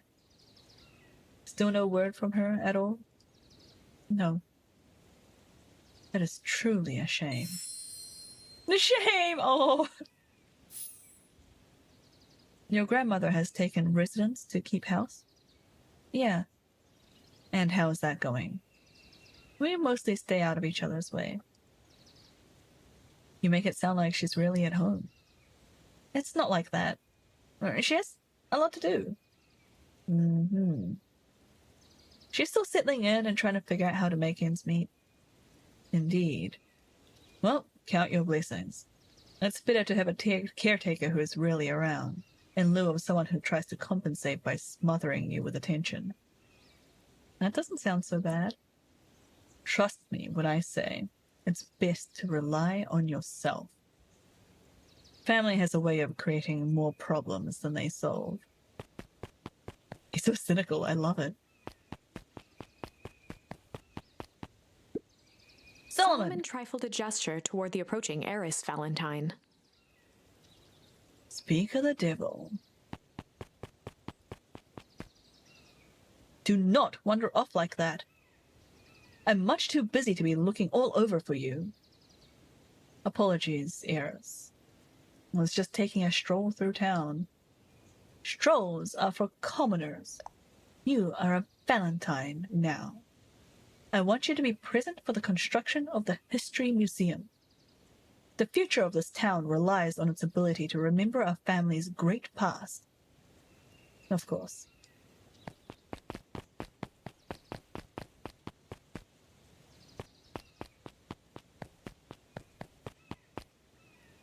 Luca, my boy, hold up a tick. Sorry, Mr. Nuncreed, kinda in a hurry right now. Oh, cool, we don't have that, conversation again about the jam. That was weird and kinda creepy. Sigh. Boy's got too much of his father in him. Oh my god. Did he run into the electric fence already? I win! Little help. I am the champion! We were racing? Did that road get longer? Like anything ever changes around here. It seemed longer. You're just lightheaded from the run. You really need to pace yourself better next time. Not sure why I would take advice from second place. Has that sign always been there? Wait, what? Caution, electrified fence. No, that's definitely new. Creepy. How are we gonna get around an electric fence? Don't worry, I've got this. Why did you do that? Pa always said that you can figure out what the plan was when you're done. What? Great. What now? Well, I did my part and established that touching the fence is bad. I'm sure you can handle it from here. I'll supervise. From a safe distance. Luca was so right.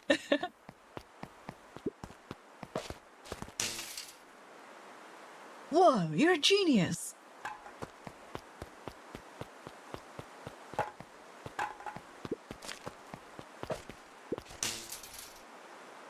I think that did it. Luca, you never failed to impress. As the glowing windows of the old warehouse came into view, Rollo began to bounce excitedly. Check it out! Dang, Rollo, you weren't exaggerating for once. Was there ever any doubt? This definitely needs investigating. Good thing the two ace detectives are on the case. This is bizarre. This is awesome! Rumble.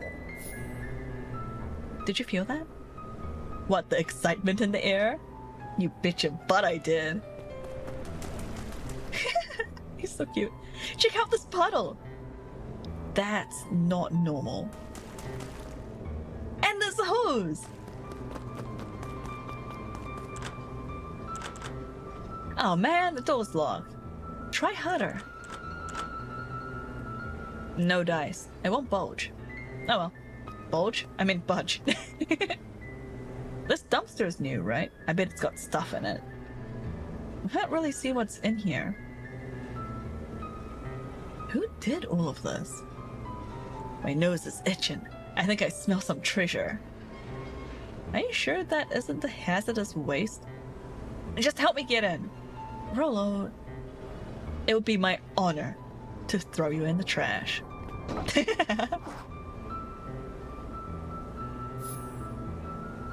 Come on, Lady Luck. So, what's in there? Let's see. There's a squishy bag of squish. Wow. A good inch of stagnant sludge. Your natural habitat. Wait, hold the phone! Hold 2 phones! Check out these bad boys. Are those walkie-talkies? Just like Hank Atomic communicators. Do these actually work? And yeah, this game is so good. Ground command to Hank Atomic. Hank, do you read me? This is Hank Atomic, ground command. You're coming in 5 by 5. How are your vital readouts, Hank? It's getting a little stuffy in here. Requesting assistance for evac. Help is on the way. What was that? Someone's coming. Give me your hand. I'm trying. My hands are covered in squish. I really like how the dialogue was written. Yeah, it's so good. Everything has like so much personality. Scoot over. I'm coming in. Oh, yuck.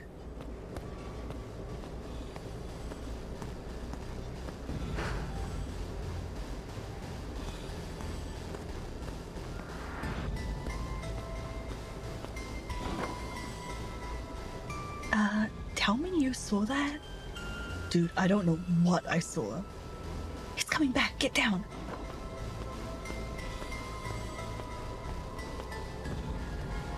Oh my god, what is that? Is that a body? What just got thrown into what was that? What was that? The boy sat petrified under the weight of the bag.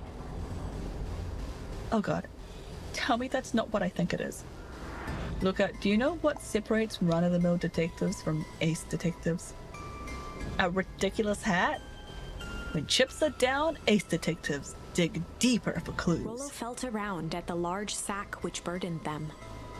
Are they irradiated now? It kind of seems that way, doesn't it? Aha! Snapped off a tag from just within a small zipper opening in the bag. It's some sort of badge or something.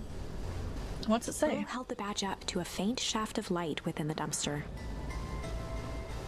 Dr. Prescott, Deep Engineering. It's a name tag. Who would throw away a bag full of slimy old name tags? I think it's just one name tag in a bag full of something else. Okay. I think we should make a break for it. Stay calm. This is no time to panic. I'm not panicking! You're panicking! Rollo, calm down. You don't have to squeeze my hand so hard. Dude, I'm not holding your hand. Quit messing around. What other slime-covered hand would be in here? Ah! Ah!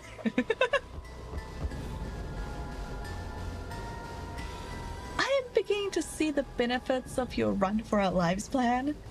Right, we've clearly established that I'm faster than you, so I'll go first. Why don't go together?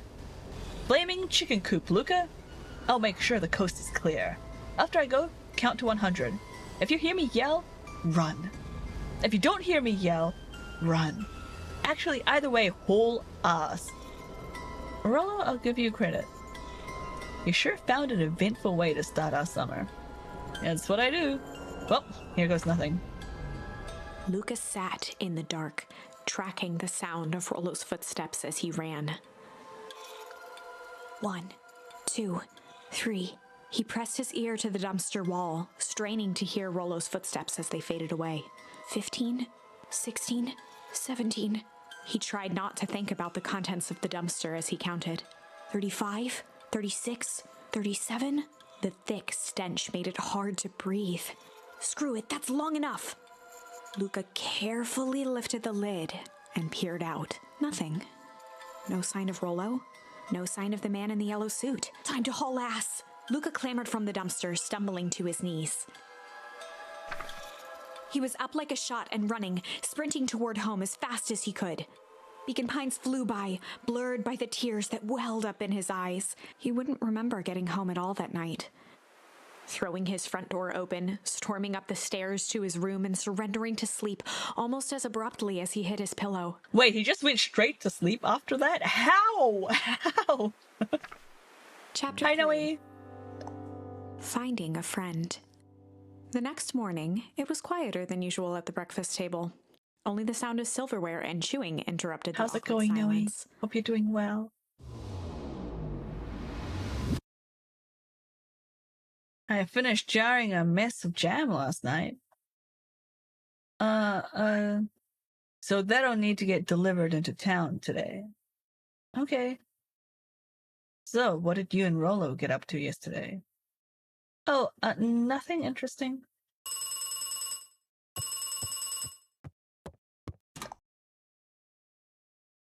Hello?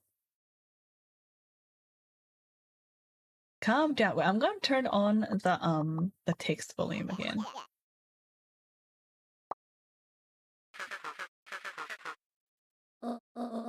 No, of course it was the right thing to do. Start gathering folks, I'll be right there. Does this mean we missed the festival yesterday? Are you sure there isn't anything you want to tell me about yesterday? Anything I want to tell you? Not really, we just sort of ran around a bit. Gran's brow furrowed. She let out a long sigh.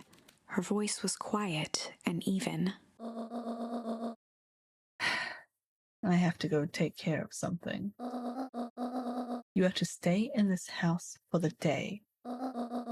Under no circumstance are you to leave. What?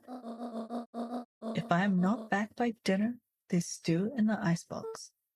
But nothing. You have to stay here, understand? Yeah. Say it. I'll stay here till you get back. Good. Is she like going out to be a badass? Is she like fixing up problems? Is she like secretly a superhero or something? Like, what was that about? Well, that was strange. Alright, so we're not allowed to leave? Is there anything else that we can investigate?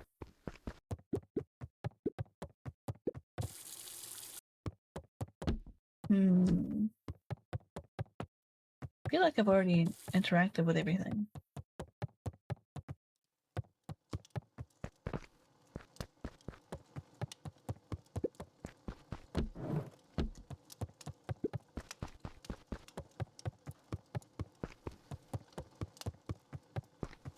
I'll A check faint upstairs. electronic sound floated in the air. Is that coming from upstairs? It's in Morse code! One of these days, I'm gonna actually learn Morse code, and then it'll be over for everyone. At least, at least games like this that happen to include them. Hello? Is anyone there?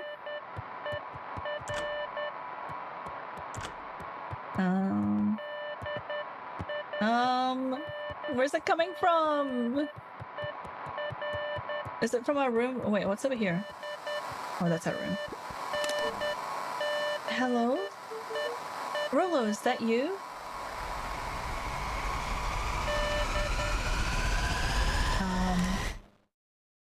What? Over? Strange? Okay. That was strange. What Luca the heck? glanced at the now silent walkie-talkie. He wasn't sure what to think. Is that someone at the door?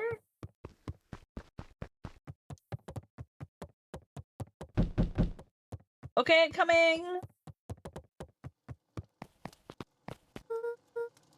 Oh, hey Roxy. Are we about to find out that Rollo didn't go home last night? If this is about me accidentally kicking you yesterday, is Rollo here? No? Look at me, Luca. This is serious. Is Rollo Here. No, I haven't seen him since yesterday. Rollo didn't come home last night. What? A pit formed in Luca's stomach. Thank you again for the VIP badge. Yeah, of course. Where was the last place you saw him? We were playing around in Weepwood, and then it was late, and we went home. Weepwood? If he's alive, I'm going to kill that little creep. Is there anything else? Anything that he said? Luca's mouth felt dry. No, we were just messing around. Okay. I need to go let people know to check the woods. You just stay out of trouble. Go see if he's hiding in the library or something. Luca could feel his heart beating in his throat. Hi Herb, nice stream streak. Welcome in, I hope you're doing well. Hi Martin, how's it going? Rollo. Where are you? So I guess we're leaving the house anyway, even though we were told not to. I still kind of want to check the garden first, in case there's anything new there. Hey Sil, how are you? I'm good, thank you Martin. How are you? I hope you're doing well. We are doing I don't usually stream on this day. This is not my usual stream slot. But we're doing a Team Holocene Raid Train today. So I'm here starting a brand new game. And it's been really fun. It's a cool game. Yeah, there was nothing new in the garden.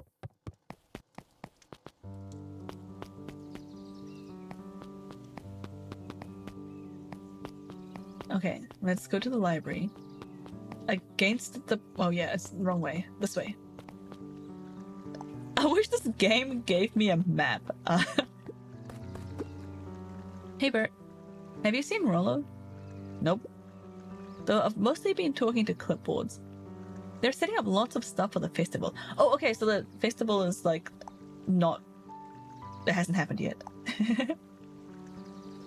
You woke up at 4! You went full coma sleep! They're setting up lots for stuff. When did you get to sleep? This one said that he had to process some answers. I told him that was fine. I'll wait right here until he gets back. You went to sleep at 10 AM. Yeah, I've been there. I'm good, thanks. I'm going to not win that at all, but ooh, I'm a holder of the last title. You are, yeah. If people forget about the last redeem at the end of the stream, maybe you'd get it. Yeah, this guy's still sleeping or pretending to sleep. Howdy, Luca. Hello again, Pete. I'm not Pete, you silly goose. It's Toby. Oh, it's a different guy.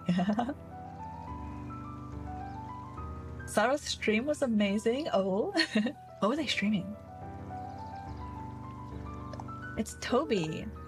Oh, you could have fooled me. It made my heart happy to see so many people in there. Oh, that's wonderful. Well, hey, it's no problemo. The important thing is, we'd love to hear your thoughts. Yeah, I'm getting that impression.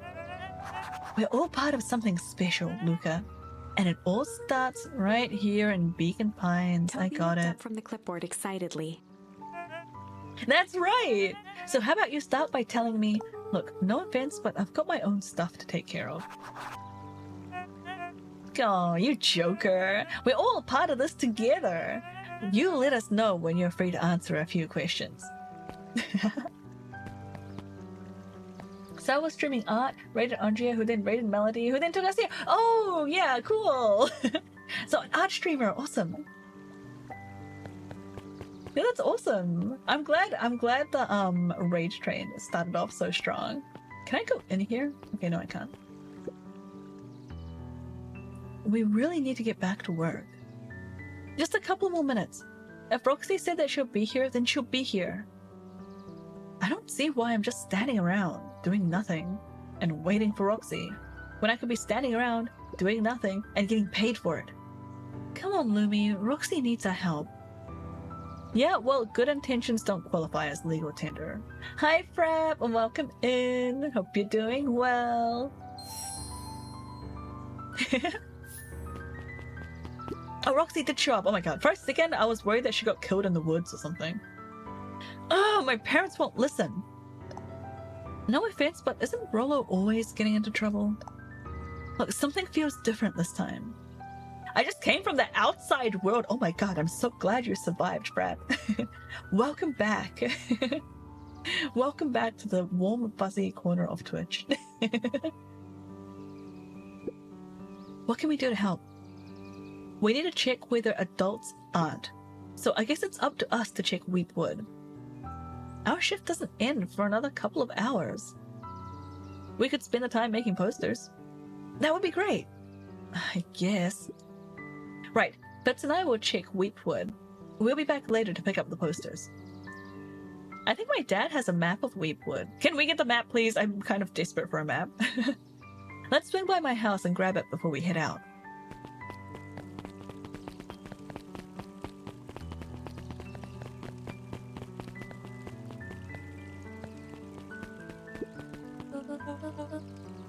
What is this about him? Oh my god, look at them! They're so pretty and cute! I love both of them! I would love to hear your thoughts. I know several people that it would be bad to hear the— oh yeah, definitely. What's this about a missing child? I must stress that the situation is completely under control. It just seems so terrible. Are you sure there's nothing we can do to help? Nonsense. Young Mr. Cotter will turn up safe and sound, I am certain. You just focus on settling in. Oh, are these like new people to the town? I trust my sister has supplied you with suitable lodging? Oh yes, Miss Valentine has been more than accommodating. We were just telling our daughter Beck that... Now, where did she run off to? Yeah, I am also one of them, you guys.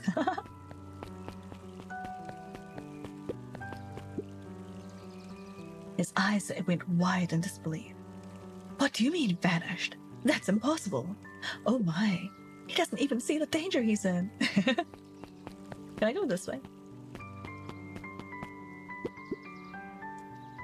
Hey, Yusun.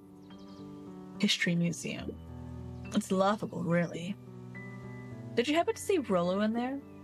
No, just the shadow of a family, clinging to a town, clinging on to the past.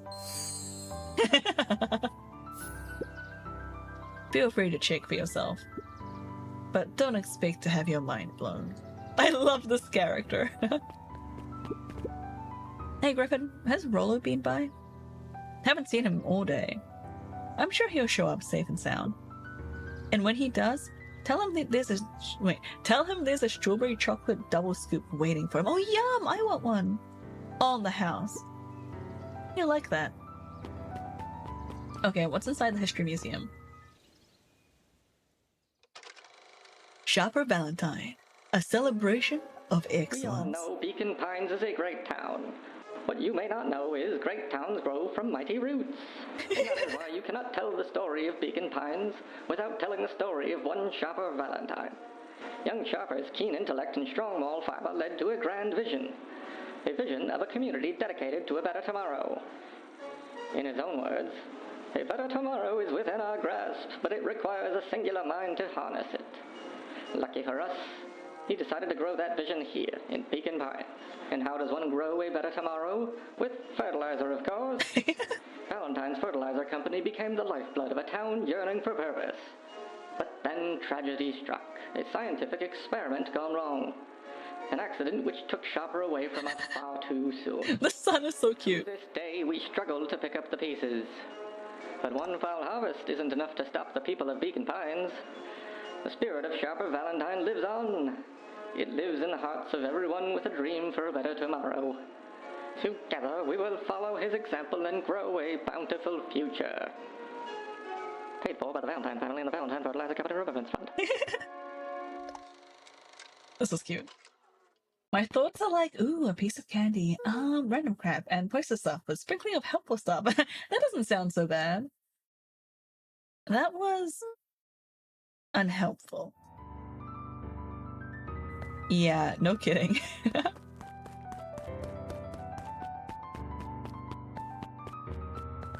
Alright, we're supposed to go to the museum. Not the museum, the library.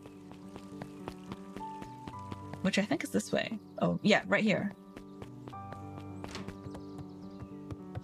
Is that a penguin? Wait, is that a penguin or a dog? Kato volunteered at the library during the summers. He wasn't very social, so he'd dedicate each summer to becoming an expert in a single subject, I love that. making him a reliable source of very particular knowledge. He's got special interests. If you were to ask Kato something he didn't know, he'd escape into the dusty old bookshelves and return with just the right thing. Hey, Kato. Kato was lost in his reading. Luca crooked his neck to see the title, Introduction to Melitology. To what? Ahem. Oh, hey, Luca. You snuck up on me. Oh, he's so cute. He's so cute. I want to squish him. Like with a hug, not with a car. Good book? I don't know. I just started it. He gestured to the shelves. I'm really running out of books I haven't read yet. So now it's on to the wonderful world of bees. Turns out bees are pretty cool. For instance, did you know that around 70% of bee species actually live in underground tunnels? Or that there are two queens in a hive that will fight to the death for supremacy? So it's gonna have a breakdown of cuteness, yeah. Like, he's a librarian and oh my gosh! Welcome in! Oh my gosh, double raid! Was this planned? What? Welcome in, welcome in, cats, and welcome in, raiders! How are you all doing? How are your streams? Maybe? So Up was doing DJs, right? Yeah, I was lurking in Up's stream earlier. Thank you for the wonderful tunes, Up. I love your music. I hope you're doing well. And welcome in, Kat. How was Yu-Gi-Oh! Buster Tool? Welcome in, guys. I'm Sil. I'm an autistic variety streamer from New Zealand. We play all sorts of random games here. Today we are playing Beacon Pines as part of our Team Holocene raid train. So welcome in, guys. I hope you're doing well. Beacon Pines is a super cute game, but it does also have some creepy elements. So if you're not into that, please feel free to drop a lurk. Welcome in, everyone. And yeah, of course, happy birthday, Lil Boo Peep. I hope you're having a great day.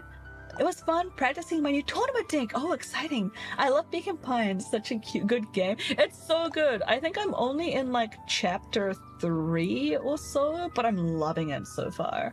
And the art is amazing. It's about finding out the murderer who turned the local pig person into bacon and tossing them into the pines. No, that's Bacon Pines, chicken. Well, yeah, welcome in, guys. Thank you so much for the raid. Thank you for trusting your community over here in the library. I hope you're all doing great. And if you need to drop a lurk after your streams and go off and do some self-care, or maybe, you know, just enjoy your birthday evening, I hope you have a wonderful lurk. Please feel free to sneak off. Thank you so much for bringing everyone over. Welcome in, everyone. Yeah, Beacon Pines, really cool game. We're just I say we. It's me. Hi, I'm the one that's freaking out over this adorable penguin. I'm gonna be lurking, gonna eat. Yeah, enjoy your food. Is this your lunch? You're in New Zealand, right? It's like 3 p.m. It's a very late lunch. Go eat, enjoy your food. Wait, isn't this penguin super cute? He's a librarian, so I'm like super biased. Katzen, thank you so much for the follow. Welcome to the library. Late lunch, that's a breakfast. Kami, only for you. Look, gotta prepare for grass touching. Good luck with the grass touching. Good luck with finding beak on pine side. Thanks, chicken. Enjoy your grass touching. That's interesting, but you haven't seen Rolo around recently. Our friend has gone missing. We're trying to find our friend Rolo. Not since yesterday. Keep an eye out for him. Keep an eye out for him, okay? Sure thing. If I see him, you'll be the first to know. Okay, we checked the library. He's not in the library. Who's this character, though? Do I know you? Hey, Jace. Oh, hey, Luca. Did Rolo come by? No. I was actually surprised. He's usually here early on days when a new issue drops. Oh, are they reading, like, comics?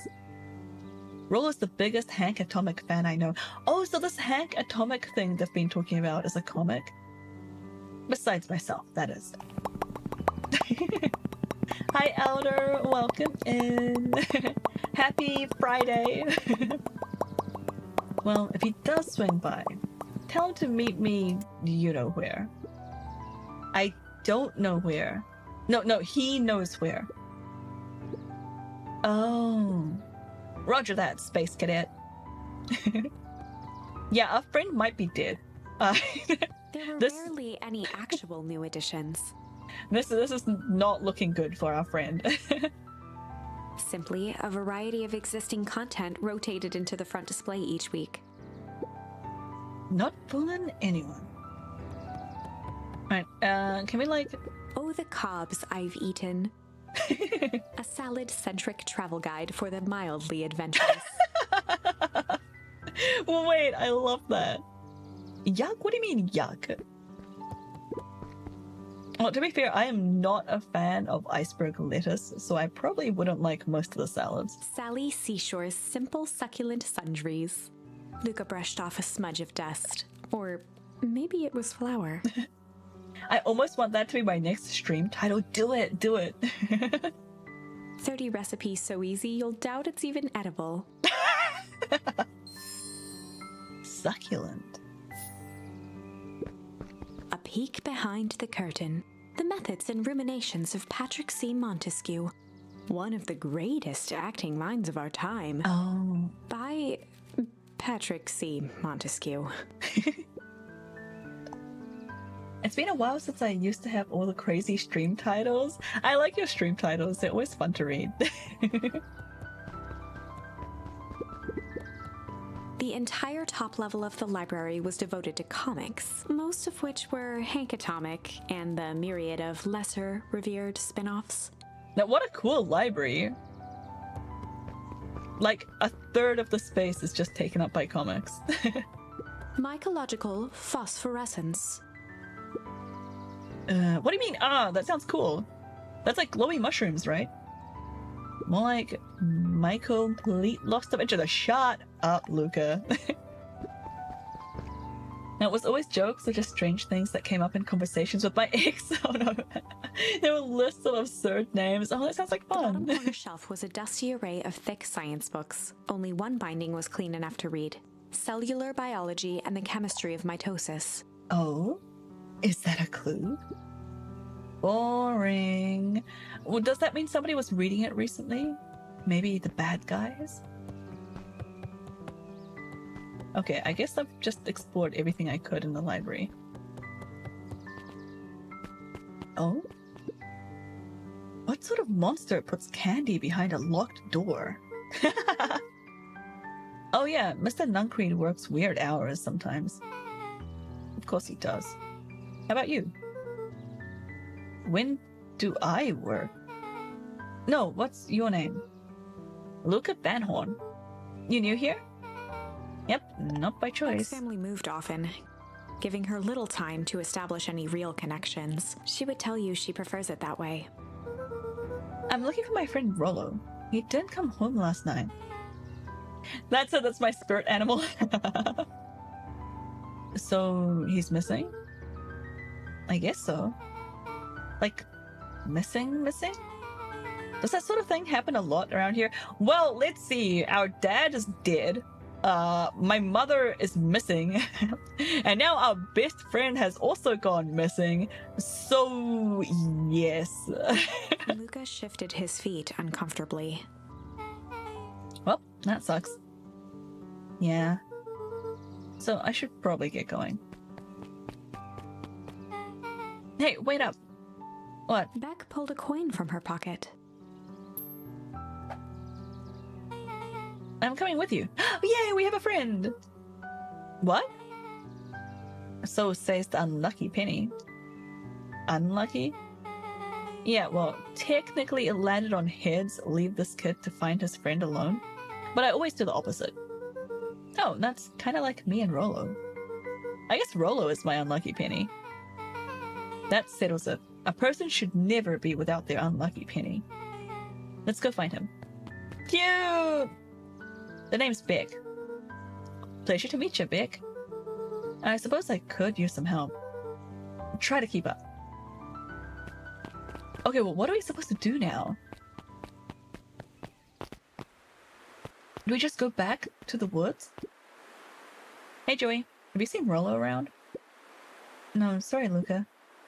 I've had my eyes in the dirt looking for beetles. I can't seem to find any. He never came home last night. Do you think it's because it's been colder than normal? I don't see why that would have anything to do with Rollo. No, the beetles! Do you think the temperature confused their circadian rhythm or something? Who's to say?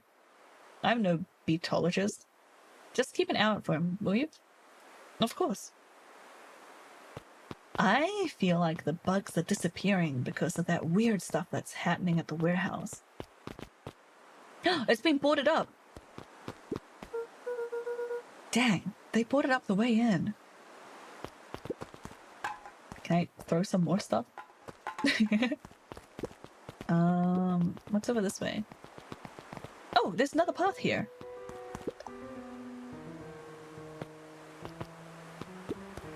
Luca felt a chill as he approached Beck. Her eyes were locked on the strange green liquid.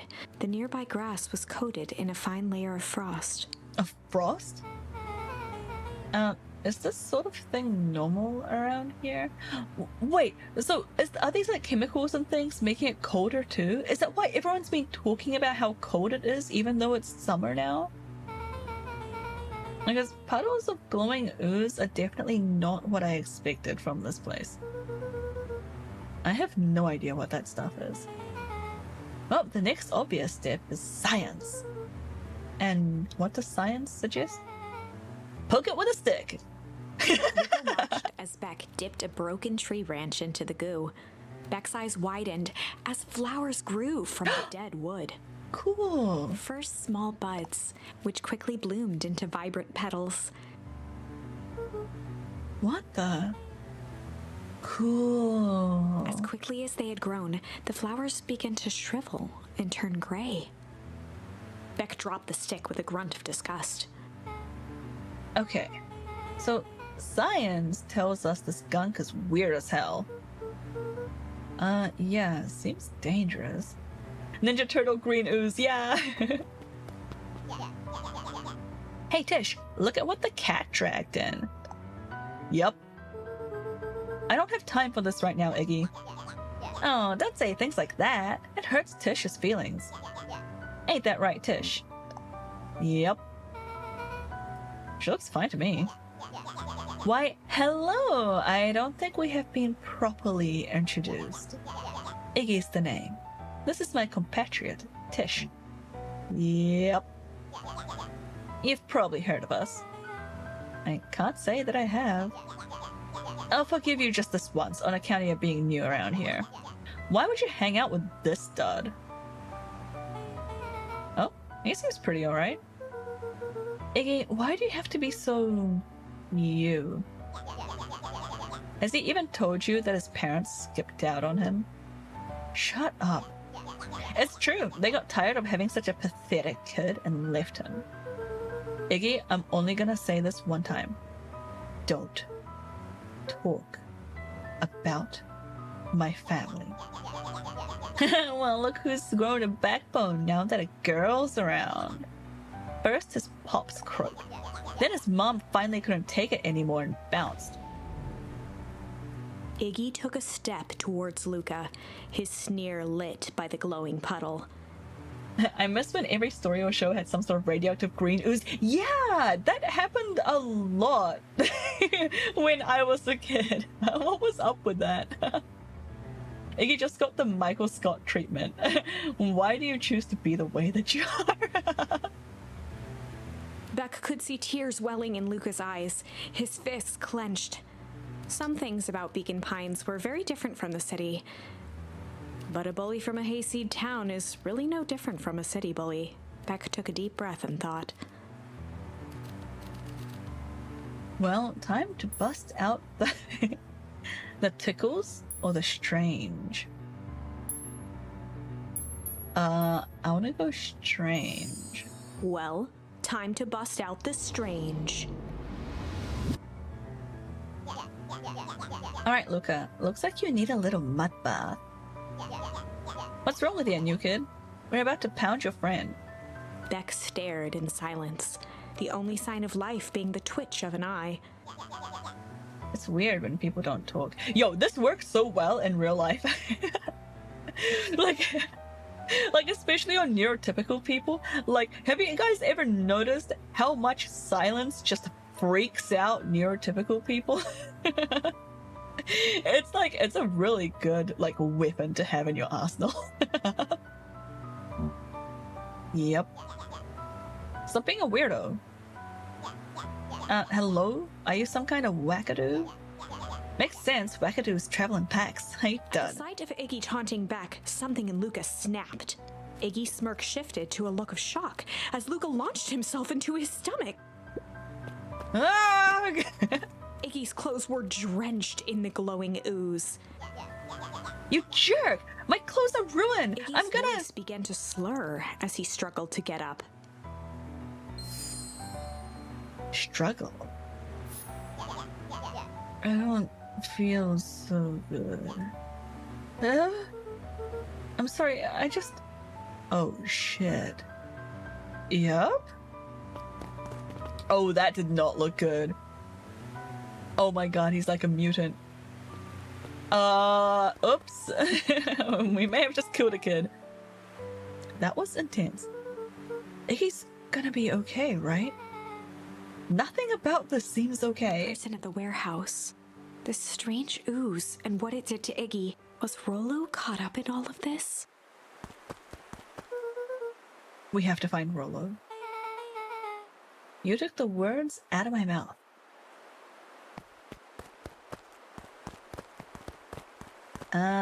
Let's, wait, I guess I can't go this way.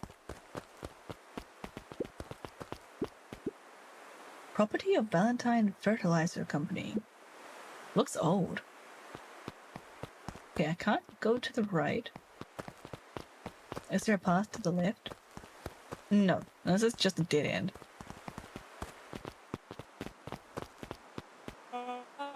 Well there, little buddies.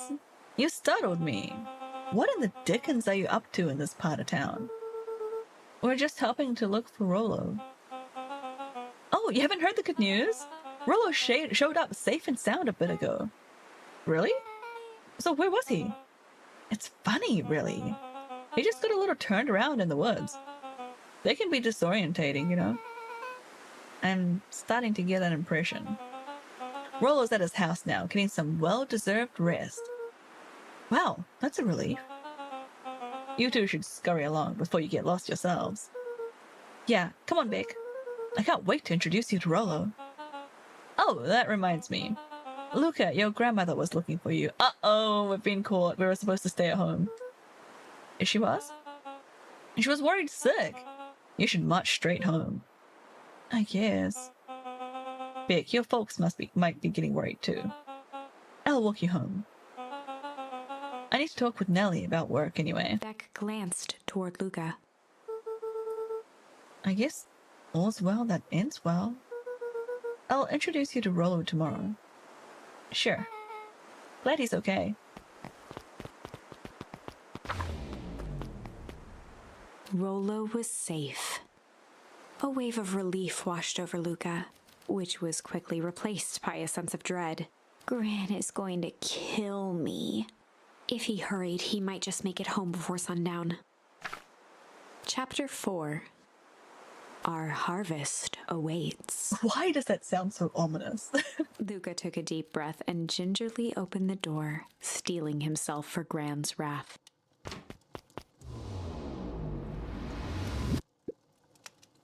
Gran? I'm home. Everything's fine. Gran?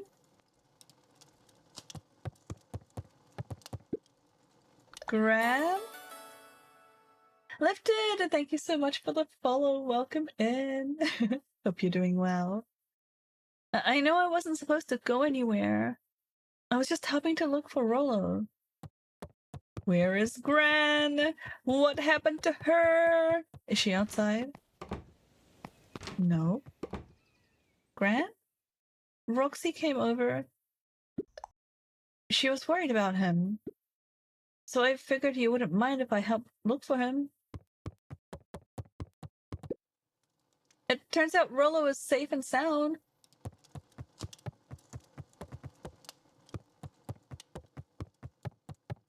Oh my god, what are we gonna find? Luca was alone. The house was empty. So, Gran's not back yet? I guess that's a good thing. Nothing to do now but sleep, I guess. What about dinner? Wait, we haven't had anything to eat, like, Luca was all day. sitting by the pond, listening to small waves lap against a rock. His father sat in a folding chair in front of him. Without turning, he spoke. "Why don't you grab me some nice bait?" "Sure thing, Dad." Luca hopped over to the tackle box and popped open the lid. Oh god, what's gonna be in the tackle box? Inside was a rolling, buzzing mass. "We're fishing with bees?" Luca's father gave a warm chuckle. "Well, you catch more fish with bees than honey. Pick us out a good one." Luca closed his eyes and plucked out a bee. He could feel its wings struggle between his finger and thumb. Holding it at arm's length, he hurried over. His father deftly baited the hook and examined his work. "Interesting choice." With a practiced flick of the wrist, the line buzzed in a graceful arc. The water accepted it without a splash or ripple. "The wrong choice. But I respect it." The pond began to freeze over. "Sometimes we gotta make the wrong choice before we can make it right." Pallid ice propagated across the still surface with an alarming speed. Luca scrambled back as the ground beneath him turned cold. "Dad, I don't understand." "Sorry, kiddo. Understanding isn't always part of the deal." The relentless ice shot through the fishing line toward his father. "Dad, look out!" His father casually wound the reel. "None of it's your fault, you know. Never was." "Dad, we have to go!" Luca grabbed his father's shoulders, trying to pull him away. "Please, you have to run!" The ice crackled as it spread across his father's hands. "That's the thing about fishing, Luca." His chest began to crystallize. "You toss your hook in, and you never know what you're gonna pull out." A shock of searing cold ran up Luca's arms. He gave one last desperate tug. The chair tipped backwards in a single frozen mass. Luca tried to stop the momentum, but it was too late. He watched the icy form of his father slam into the hard ground, shattering into 1,000 pieces that crowded around his feet. Rip. "Dad, I don't understand. What does all this mean?" The gentle rustle of leaves was the only reply.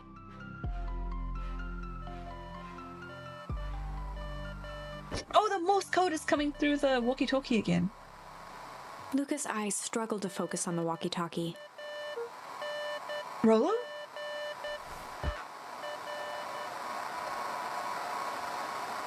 Still rip, ha ha ha.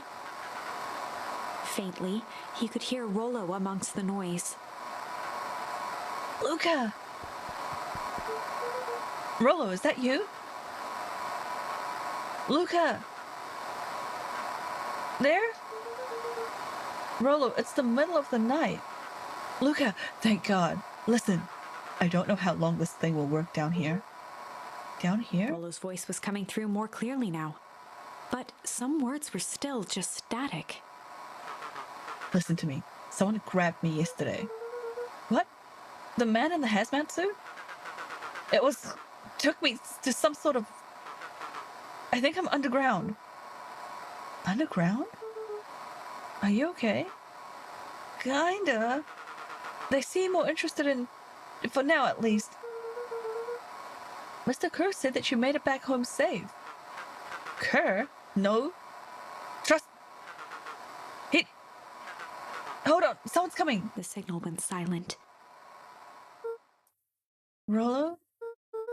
Rollo, where are Luca held you? still, waiting for a response, his pounding heartbeat marking the passage of time. Okay, I think they're gone. Getting worse. I can barely hear you. Lulu's voice began to fade. Losing signal. Not much time. Mission control. You need to... The treehouse. The treehouse! With that, the signal died for good. What was he trying to say about the treehouse? What's at the treehouse? The antenna! He wants me to use the antenna in the treehouse to get a better signal. Rollo, you're a genius. Luca grabbed the walkie-talkie and sprinted to the treehouse. Right, we need to hook up the walkie-talkie to the radio in the treehouse. And outside looks really pretty at night. Okay, can I Luca remember... heard a group of footsteps approaching. He dashed behind the bushes to avoid being spotted. Can I remember how to get to the treehouse is the next question. Is that Granny? So, we all understand our roles? You can count on me. I still think we need more time. This wasn't the original plan. Mr. Tolliver paused, shifting his eyes to one side. We're all in danger now. I, for one, refuse to sit idly by while that danger persists. Hiram, you just keep your wits about you. Mr. Tolliver took one long, quiet breath. You're right. You can count on me. I just wish we could have made that deal with Harris Valentine. Her resources would still have come in handy. As I said, I had no time to contact her after your call this morning. Plans change. How's Luca holding up? He's fine. We shouldn't lose sight of the fact that this is all... I know very well what all of this is for. We have no choice. Operation Sparkplug has a new objective. Are we in agreement? The three shared a determined look. What is going on? Good. We'll reconvene after the festival.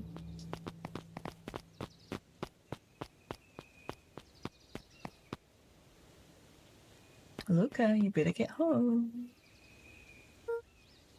Gran, why are you meeting with Mrs. Fratelli and Mr. Tolliver so late at night?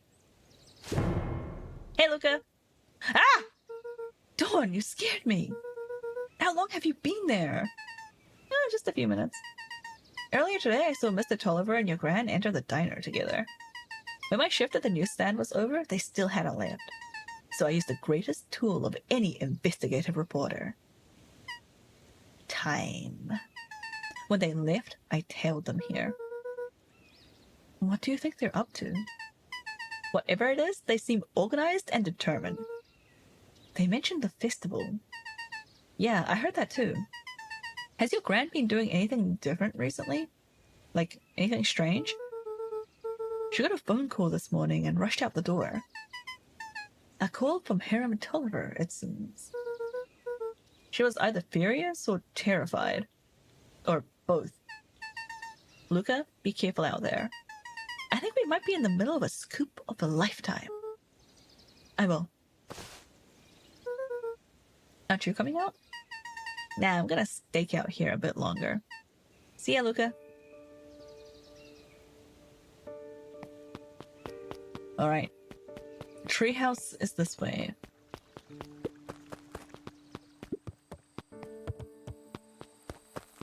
Made it. First try. Okay, where's the antenna? Here?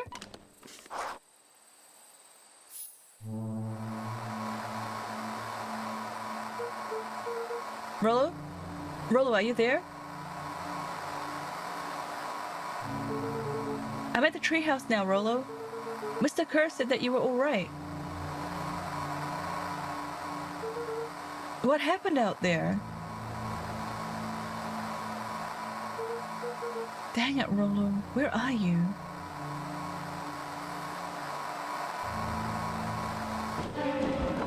Oh? Who's there? Luca could only see a cloaked shape behind the rocket. I've got weapons in here, so you better come out right now. He strained to hear as a muffled voice began. Weapons. How could you hurt something that's already dead? Fear gripped Luca's throat. Who are you? What?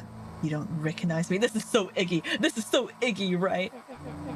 I guess I don't even recognize myself anymore. Luca stared at the ground for a moment, trying to place the dampened voice. The figure shifted slowly from behind the rocket, revealing itself to Luca.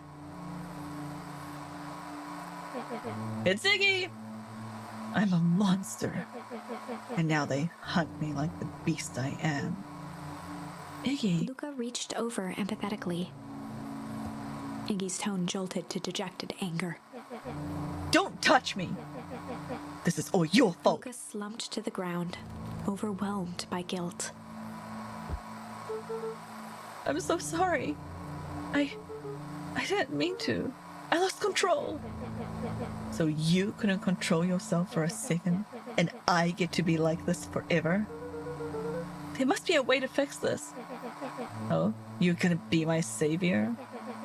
Perfect little Lucas saves the day. With his positive attitude and power of friendship. None of this matters. There's no time. They're after me. They chased me all through Weepwood. I only came in here to hide. Hide from who? Who's after you? Luca! Luca! Rollo? It's not safe! Luca! Rollo, where are you? The treehouse! I am at the treehouse, Rollo. Where are you? No, Luca! The treehouse isn't safe! They said they were going to the treehouse. I was trying to tell you to stay away from the treehouse. Who said they were going to the treehouse? The clipboards. What did I tell you? Those perennial harvest wackadoos are after me. They've been chasing me, yelling questions at me. What sort of questions? They're saying the same stuff they always do, but it's different now. Less asking, more threatening. We're gonna figure this out, Iggy. Yeah, well, thanks. Hello? Is anyone present at this arboreal domicile? Crap, they found me. Luca, what's happening? Don't panic. You stay here and I'll see what they want. Oh my god, there's so many of them. Hello, Mr. Van Horn. We would love to hear your thoughts. Do you have time for an informal chat? We'll be brief. Your time is valuable to us. Be down in just a second. Of course. We have a problem. Luca, you gotta get out of there. Who's out there? Is it them? Yeah, it's the clipboards. A bunch of them. How many? Like, maybe all of them? And yeah, you were right. They're saying the same stuff, but with the creepy knob cranked to 10. Might young Iggy be present? We would love to hear his thoughts. Run! He slumped to his knees. I don't know what to do. I'm just so tired.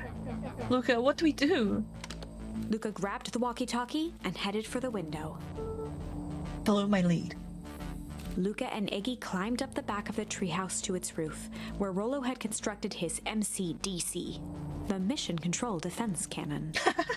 From behind the crowd of clipboards, William Kerr strode forward, a warm smile on his face.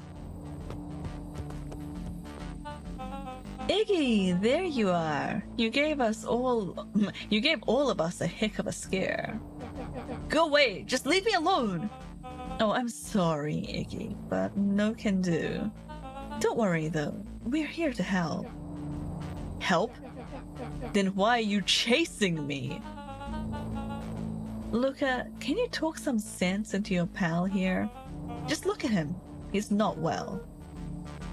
What's wrong with him? What did that gunk do to him? Wow, that's a pretty honkin' big question, Luca. All you need to know is that he's sick. He's real sick, Luca. I just need you to let us up there and take care of him. You told me Rollo was okay, that he was back at his place resting. He is! Poor fella just got a little lost. That's a lie. That's a hurtful thing to say, Luca. I thought we were buddies. Why? Because he lets you ramble on like a wackadoo? Nobody likes you, you creep. Her smile faltered. Welcome back, Crystal. Why don't you pop down here so we can have a face-to-face?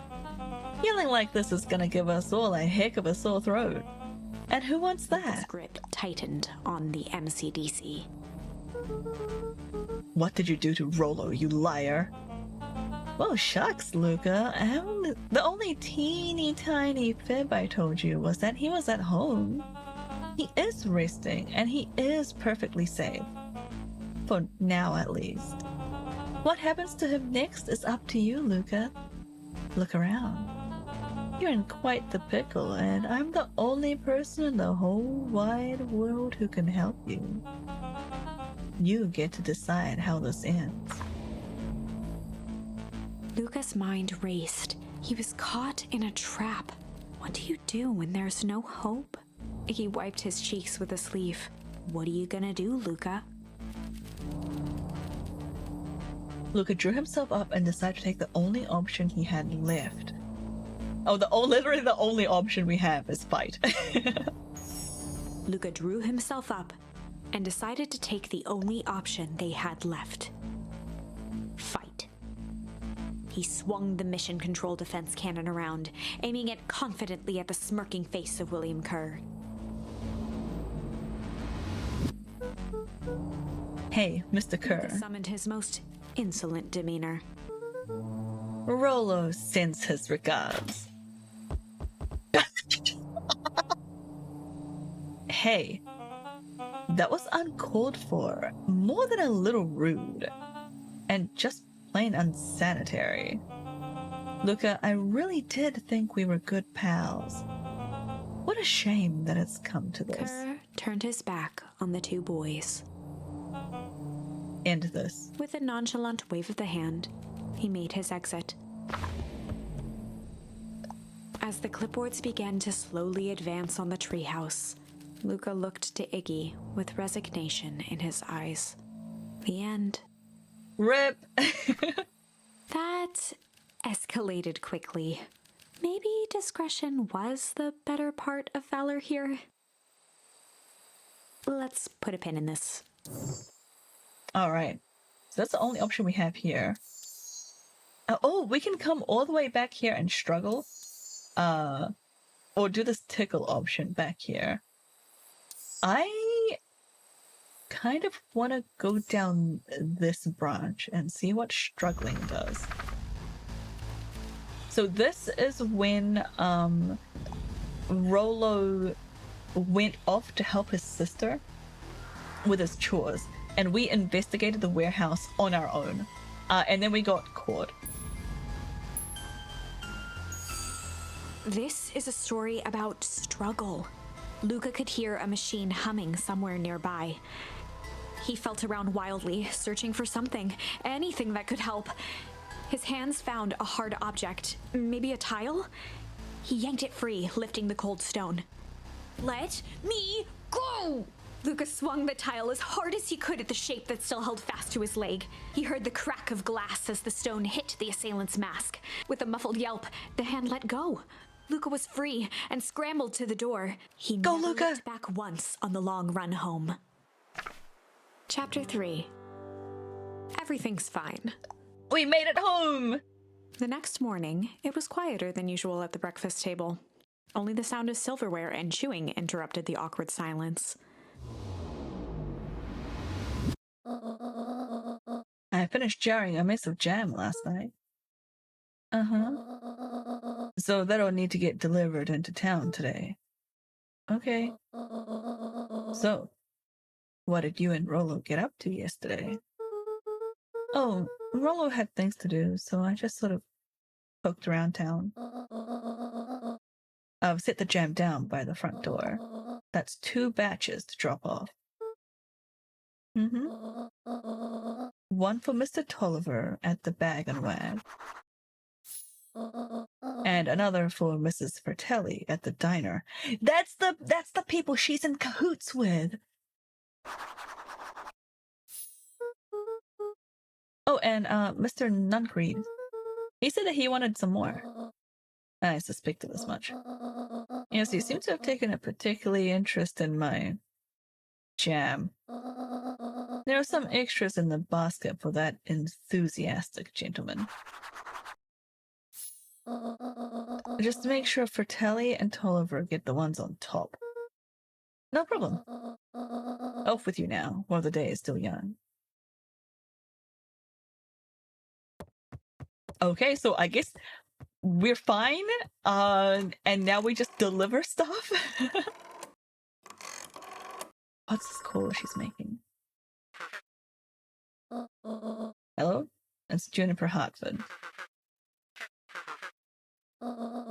Before you hang up, just hear me out.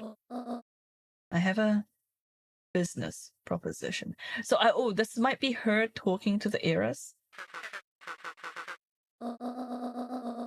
The simple matter is we both have the same problem that needs solving. Very well. We can meet tonight. Alright. Let's go make some deliveries. It's Rolo! He's okay in this timeline! Okay. Sorry about yesterday. Roxy can be so annoying. But good news, no more boring chores for me today. Did you make it to the old Valentine warehouse? So, what did you find? Give me the dirt. Something happened. There was someone else there. What? Who was it? Was it aliens? I knew it would be aliens! No. Zombies! No. Alien zombies! What else could it possibly be? Rolo, I've got to deliver these into town first. We can catch up after. Ooh, is it a whole thing? It sounds like a whole thing. Yeah, we should talk about it here. Maybe at the treehouse tonight. I'm not sure what this treehouse is that you speak of. Meet me at Mission Control. Roger that, Space Cadet. I keep halfway expecting those small rooms in the middle of middle of the house could turn to that other game that you were playing. Wait, which other game? I play so many games. Okay, we gotta deliver these into town. First one is for... Well, okay, Nuncreed goes last. But Mrs. Fratelli and Mr. Tolliver needs the first 2.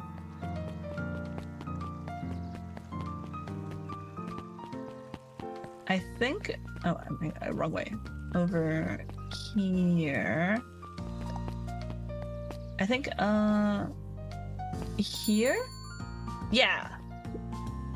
It was a puzzle game with parts that you would need to open up. What game was that?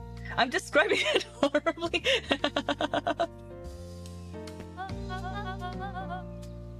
Well, if it isn't my favorite little jam runner. Hey, Mrs. Fratelli. Look at you. Forward and pinched Luca's cheek. You're all skin and bones. Is your gran not feeding you?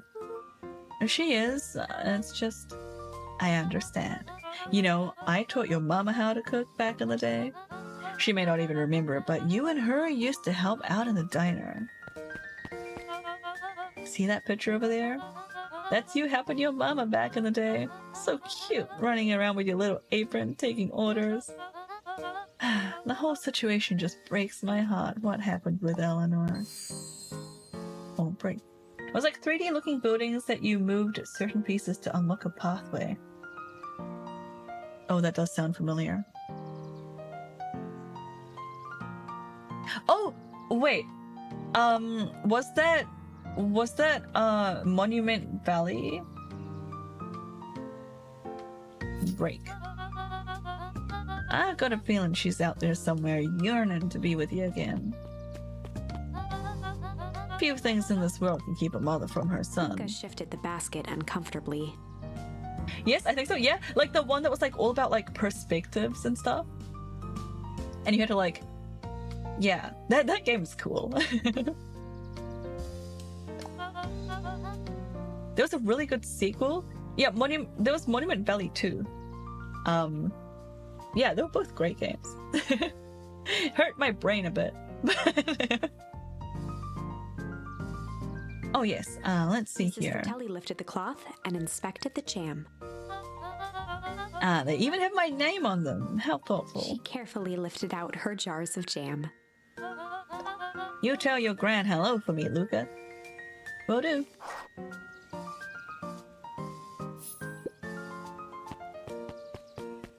Let's take a look at this photo. Luca squinted at the faded photo of him and his mom at the diner. Memories of that day came flooding back. We get another flashback. Monday! Welcome in, guys! Thank you so much for the raid, Monday! How was your stream? How was Melody of Moonkin Valley? You've done a couple of streams of that now, right? How's it going? How far through the game are you? We finished it! I knew it! How was the game? Was it good? It sounds super cute. Welcome in, Raiders. If you don't know me, I'm Sil. I'm an Autistic Friday streamer from New Zealand. We play a whole bunch of variety games here. Today we're playing Beacon Pines as a part of Team Holocene Festival. We are on a raid train today. This is not my usual time slot. But yeah, welcome in, guys. It's good, but it's an experience. Positive and chaotic. I love chaos. You know we love chaos here. Welcome in, everyone. Welcome in, Isaac. Welcome in, Red and Tuesday and Valkus. Hope you're all doing well. Thank you so much for bringing everyone over Monday. Dragonheart Art, welcome in. Thank you so much for the follow. I hope you enjoy your time here at the library. Yeah, I'm from New Zealand. It's currently like almost 4 p.m. in the middle of summer on Friday. Everything's upside down here. Thank you for the hydrate, Isaac. Everyone hydrate. Here's my pedal. Here we go. Yeah, welcome in, guys. Oh my gosh. Thanks for the redeem coming. And yeah, oh my god, what happened? Where are my eyeballs? Why don't I have any eyeballs? Kami redeemed Small Sill and Red redeemed Realism at the same time, and that's just somehow yeah, I got possessed. That's okay. And this fits the vibes for the stream because this game is cute / creepy. I'm sorry. I'll try to fix it as soon as my monitor stops being upside down. But yeah, Monday, thank you so much for bringing everyone over. Please, if you or your raiders need to rest up after your stream, please feel free to sneak off and have a sneaky little lurk. Yeah, it's very ghosty. Yeah, you're right. Yeah, go ahead and do some self-care, rest your voice and all that. Oh, okay. Okay, my screens are flipped back around the right way. How do I fix this? What's the best way to fix this? Let's see. Maybe if I like swap. What if I unload the model and then load it back in? I hope that fixes it. That was creepy. I've also overrated. Yeah. No. Wait. It's really messed up. It's even more messed up than it was before. Don't clip that. No. Dragonheart, no, don't cut. I'm so sorry you have to see me like this. What is happening? What the heck? Yeah. Well, okay, wait. Let's, can I, what if I, hang on. Oh! Oh no, I still don't have eyeballs. What's this one? Oh. Oh, that's taking a screenshot. Where are my eyeballs? I guess I just have no eyeballs today. At least I'm clothed now. I'm sorry you had to see me like that. That's very embarrassing. I can't believe I just like accidentally you know show myself without any clothes on stream.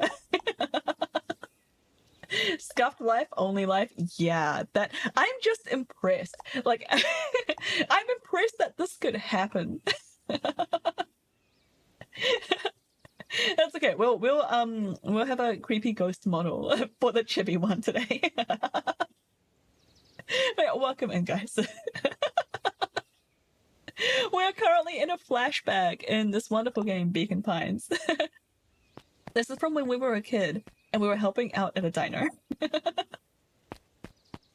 Oh no, okay.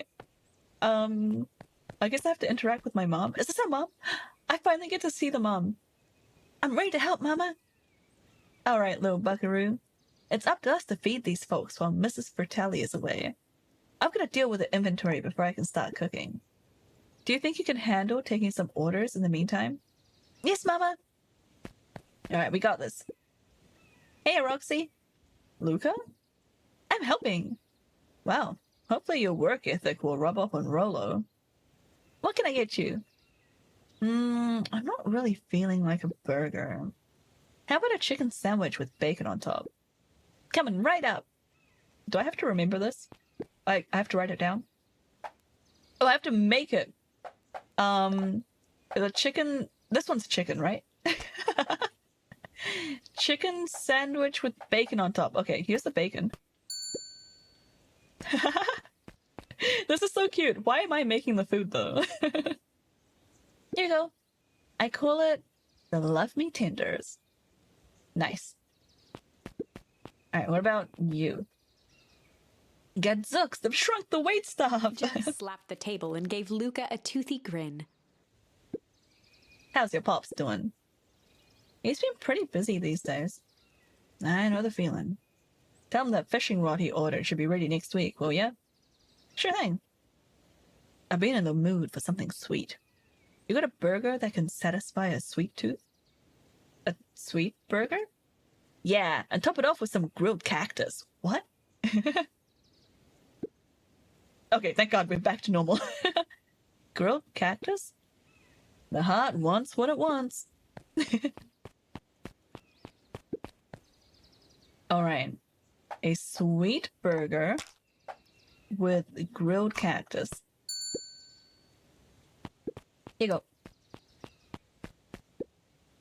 Here's your order. I call it the Sweet and Stabby. Ah, now that's a burger with bite. What animal is this? Is this like a sloth or something? What eats cactuses? Cacti. Aren't you a little young to be waiting tables? I'm just helping out. My father had me hustling when I was your age as well. Father always says, children are to be sails, pulling a family ever forward. That doesn't sound very fun. There's plenty of time for fun. For instance, Father and I always make time to have lunch together once a month. Oh, that's nice. The player leads the Princess Ida through... Yeah, that's Monument Valley. Mm-hmm. Was that the one you were thinking of? Luca glanced at the empty seat across from Gus. Should I come back? Oh, no. Turns out Father was too busy to have lunch today. No, just go ahead and eat alone. Oh.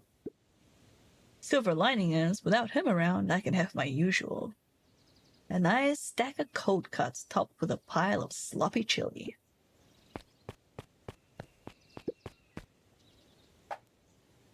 Cold cuts and chili. That was chili, right? Here you are. Cold cuts with steaming hot chili on top. I call it the hot and cold. That's perfect, thank you. Looks like we're missing a few things. why don't you run out and grab some more ingredients? Okay, I'll be back. Do I go out through the back or... Okay, I'm running out the front? Alright. Played up? Yeah. I've actually been playing Coffee Caravan lately, like off stream as well. I set up like a separate save file. I'm like a little bit addicted to Coffee Caravan. I think it's a lot more fun single player than played up. I don't know, I like some of the quality of life improvements. Can we talk to you? If I could just be left alone, young Mr. Van Horn. Oh, sure. Sorry to bother you. It's just that Mr. Kerr has asked me to make the opening speech at the festival. Being mayor and all, you might expect me to be a charismatic speaker. The truth is, I'm terribly nervous. I really don't think I'm cut out for this sort of thing. Cut out for being mayor or for public speaking? Both, I suppose. I never really chose any of those. It's more of a duty to my family. For our legacy. That sounds like a heavy burden. That's what the festival will just speak from your heart. I'm sure it'll be great. I'm not sure I've seen that one. It does sound vaguely familiar. I played it earlier this week. I can't remember if you made it to that stream or not. Let me see if I can grab the Steam link for you. It's like played up, but it's like coffee flavored and different. It's like played up, but it's not played up. Yeah, that explains it perfectly. Let's see, Coffee Caravan. I was like waiting for this to go on sale, and then I like picked up on the first sale that I saw. Copy page URL. Here you go. It actually does, really? How? Alright, let's head off and deliver the jam to Mr. Trovelli? Is that right?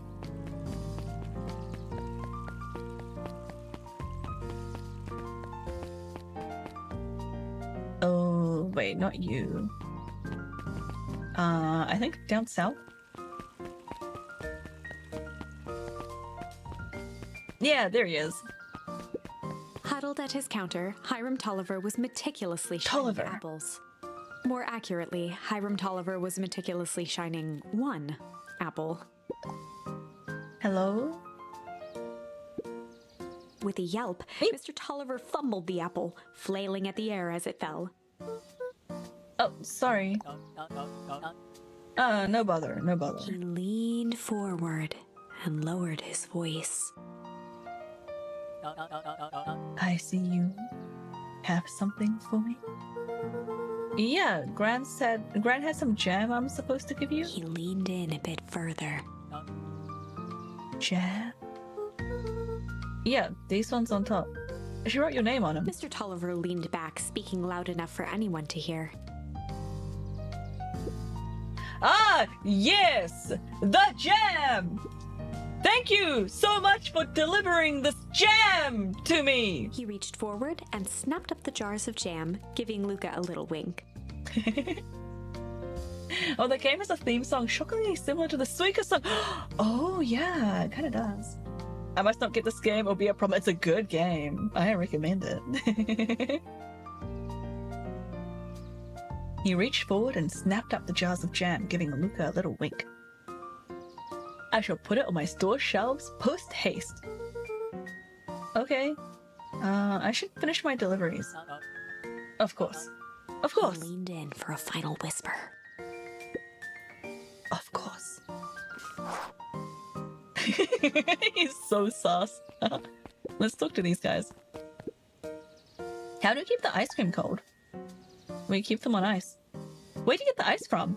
I don't know, somewhere cold. How do they keep this somewhere cold? Look, Bert. Do you want some ice cream or not? No, I'm good.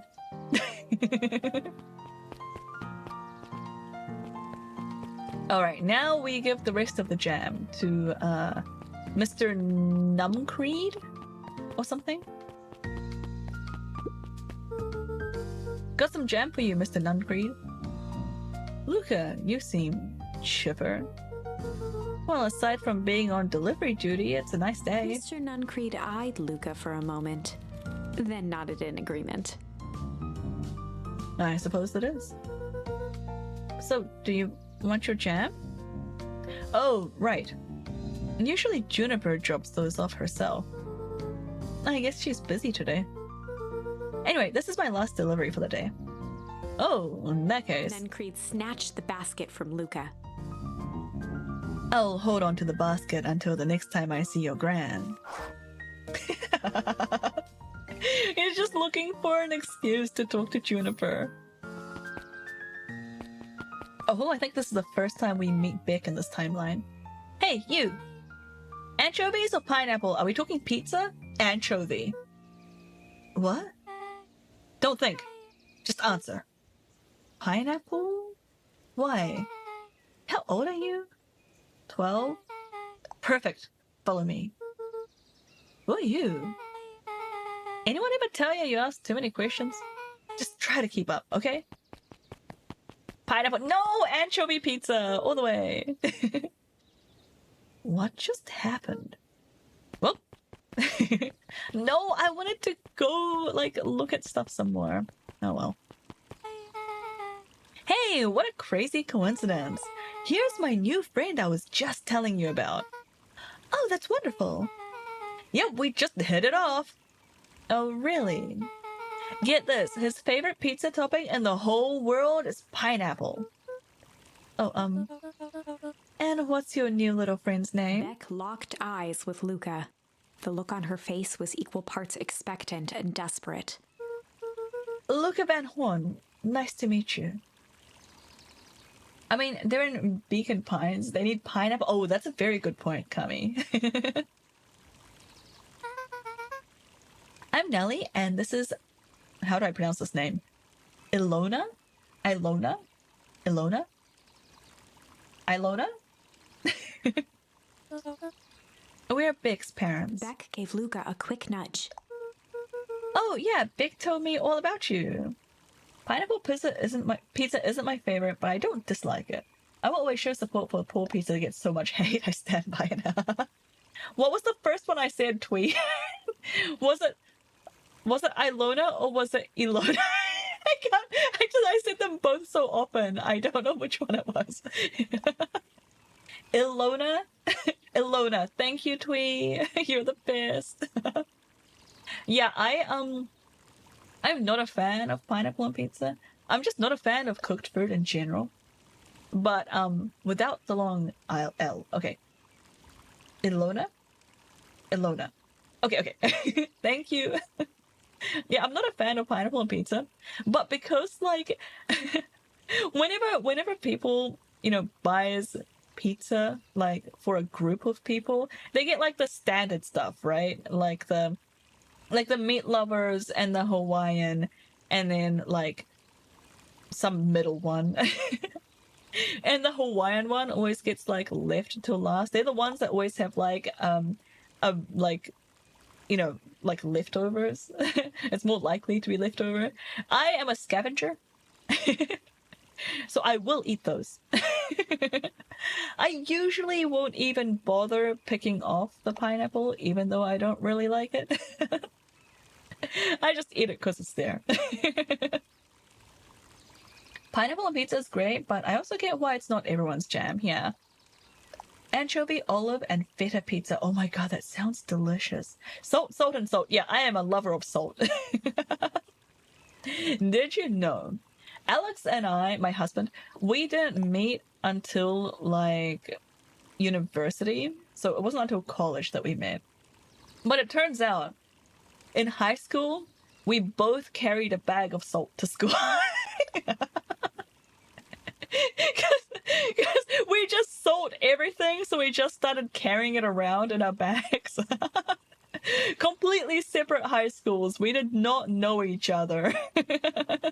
That's how you knew that relationship was going to work out. Sudden craving for brick pretzels. The soft pretzels! I love the soft pretzels. Specifically the thin ones. Wait, the thin ones in the bags? Not a big one, as in individually large. Wait, which ones? What are those? I don't know if I'm familiar with those. Are you pining for any bacon? I am. I could use some bacon. Is there bacon in the fridge? We have bacon in the freezer. Maybe I should defrost bacon. Anyway, I carry a small container of Maldon salt half the time. Good! Salt carriers unite. Oh yeah, Big told me all about you.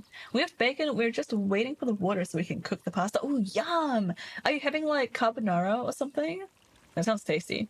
Any dish with both bacon and pasta is guaranteed to be delicious. I stand by that. I don't care what the other ingredients are. I love the soft big pretzels, but the specific craving is just to devour an entire bag of small pretzels. I see. Yeah, we went to like the New Zealand equivalent of Walmart yesterday, and we were like walking through like the little like snack foods aisle, and Alex was like, oh, you know what, we should grab some pretzels, because Lily asked for some pretzels and I think we were out at home, so let's grab some pretzels. And so we picked up the bag of pretzels and we're like, this is fine, right? It's kind of cheap, but it's pretzels, how bad could pretzels be? And then we like squint at the bag, and like it's see-through plastic. It's transparent plastic, so you can see the pretzels in it. You like squint at the bag, and the pretzels are like kind of an off color. They're like not that shiny. Like you know how pretzels are kind of like dark brown and shiny. This was like neither of those things. This was like light brown and kind of like malty looking. And there's like barely any salt in it. And we're like, yeah, we're not buying this. That's the answer. That's we'll get the pretzel somewhere else. It was just like just looking at it was like, this is off-brand pretzels. I didn't know in my heart that there was a brand of pretzels. I didn't realize that on-brand pretzels were a thing right up until I saw this bag of pretzels. Wonder Bread? Okay, what is Wonder Bread? I feel like people have explained this to me before, but I can't remember what it is. I thought, I have chocolate hiding in a bag. Get it out. How dare it hide? The saddest pretzels. Yeah. Oh yeah, Big told me all about you. It feels like we've known each other for years. So you can both stop obsessing about me making friends. Oh darling, we never doubted you. It's just that for children with fewer than 5 close friends, the probability of a stunted development doubles. Well, 1 down, 4 to go, I guess. What Nelly means is that we just want this move to be as easy on you as possible. You can relax. A friend has been friended. This calls for a celebration. Luca, you must join us for dinner tonight. Dinner? Well, another coincidence. I actually already asked him and he said he would love to. Wonder Bread is a wonder that they call it actual food. Really? Is it that bad? It's like Silly Putty. If you tear off the crust, you can form it into fun little shape. Wait, that sounds like fun. I would eat that. That sounds like fun. Wait, I want that. Wonder Bread is a radioactive white sliced bread that North America gets shoved down its throat constantly. I want some. That sounds like fun. I want Silly Putty that I can turn into shapes and eat. That's what I used to do with normal bread when I was a kid. It was kind of gross now that I think about it, but it was good fun. I like the texture. It's basically the cheapest, most processed, enriched white bread you can get. That sounds great. I'm down for Wonder Bread. It's like they say, Twinkies, cockroaches, and Wonder Bread will survive nuclear winter. Well, good thing all of those things are edible. It's just wonderful. In that case, we should pick up some groceries. You two don't get into too much trouble now. Oh, yeah, nice stand by what I say. You got your sweet thing and the Twinkies. You got the Wonder Bread, which is like that soft texture. And then you got cockroaches for protein and crunch. Wonder Bread has had chemicals added to it to make it whiter for wider appeal. Literal whitewashing. Yeah, and savory crunchy. Although, you know what? Do you think cockroaches are savory crunchy? I feel like it's one of those things that could go either way. Like, maybe, you know, you like fry it up in some soy sauce and sesame oil or something and it's savory crunchy. Or you could like you could cook it with like sugar crystals or something and have like candied cockroaches. I feel like it could work. I've never actually tasted a cockroach, but it wouldn't surprise me, you know, kind of like bacon. Cockroach taste history. I haven't had cockroaches, but crickets are pretty neutral savory. See, that's what I heard. Yeah. Crickets are a thing that people eat, and they're pretty neutral. So why not cockroaches, right? Okay, look. Would you eat shrimp and crab shells? That's a thing, right? People do eat crab shells. Isn't like a... Doesn't some culture have a thing where you like crush up the crab shells into a food? I can't remember what that was. I bet it's one of those meals that you would think is pretty okay if you didn't know what was in it. Yeah, I feel like that would go for like a lot of stuff. How'd you know? Yeah, how'd you know? Then why would you eat cockroach with the shell? I mean, it's pretty small. Like, have you guys seen like the tiny fish? Like, you know, fish when they get small enough, you just eat the whole thing, like whole. Like, you don't remove the bones or anything. It's the same thing with a cockroach, right? I bet the mental factor plays a large part to the taste. Oh yeah, I bet. I guess they do call shrimp the cockroaches of the sea. Yeah, shrimp looks like bugs. I'm sorry, but they do. Shrimp and lobster and prawns, whatever the difference is between shrimp and prawns, like they... they are bugs. They're just giant, like, aquatic bugs. That's what they are. I'd certainly eat soft shell crab cells. Does that count? I don't think I've ever actually tried soft shell crab, to be honest. People eat everything, apparently pine trees. Yeah, I know, right? Insects and seafood have very similar anatomy and flavor profiles. And flavor profiles too, really. There's nothing wrong with eating shrimp shell. I don't like the texture. It's kind of crazy the girl to eat some stuff, but never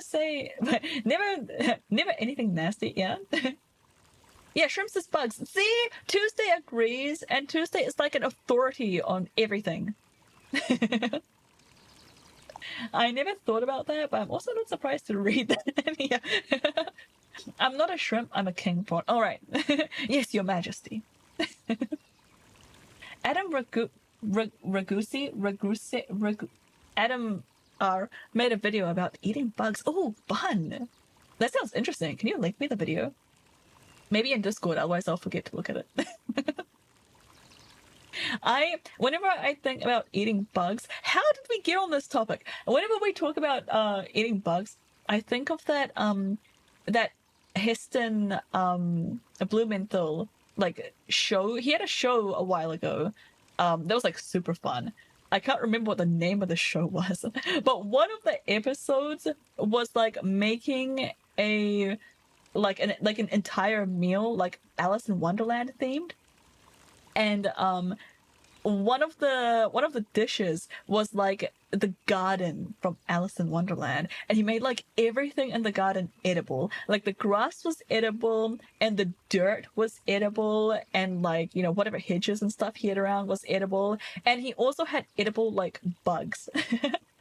But like he made them tasty. Like he like went out and tried eating some crickets and stuff. Heston's feast, yes, thank you, Twee. Perfect.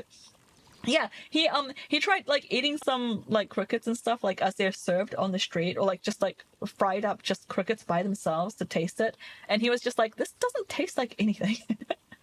And so he made like marinades or something, or like injected like juices into the crickets like when he cooked them, and like actually made them delicious. And once the guests like got over the freakiness of eating what looked like dirt and crickets, they were like, okay, wait, this is delicious. I think about that all the time. I don't know why. The main difference between bugs and crustaceans is the size they can grow to, because swimming in water means that large crustaceans can develop without being weighed down by a square cube law. That makes a lot of sense. All this talk about eating bugs makes me feel way better about the grocery store sushi I'm eating. Enjoy your sushi, Gino. It's also a good way to improve the nutrition content. Yeah, good point. You just feed them the stuff you want before you eat them. Yeah. Okay. I can't believe that worked. Well, I'm not in the game anymore. I've clicked off the game. We talked about bug eating so much. Thanks a ton. You're welcome. I owe you one. My moms are great and all, but they can be a bit much sometimes. I live in an Asian neighborhood, so I always find the idea of grocery store and convenience store sushi kind of weird. Yeah, the grocery store sushi, like, never looks that good. But, like, it's right there. And sometimes you just want sushi. Kind of like how giving chickens flax seeds makes eggs with more omega-3s. Oh, really? That's cool. That makes so much sense. You know what? Alex always talks about the color of butter here, which seems like a weird thing to talk about, but New Zealand butter is so much more yellow than American butter. The American butter is so white. What's up with that? It's like it never goes outside. But apparently it's because the cows here like actually eat grass. Like they have a much better diet. So the butter is like much more like yellow and bitter. Is it like that much worse? Wait, like sushi? It depends, I guess, what you're comparing it to. It's mostly that sushi that's been sitting for an undetermined amount of time. It gives it the time to develop the flavor, right?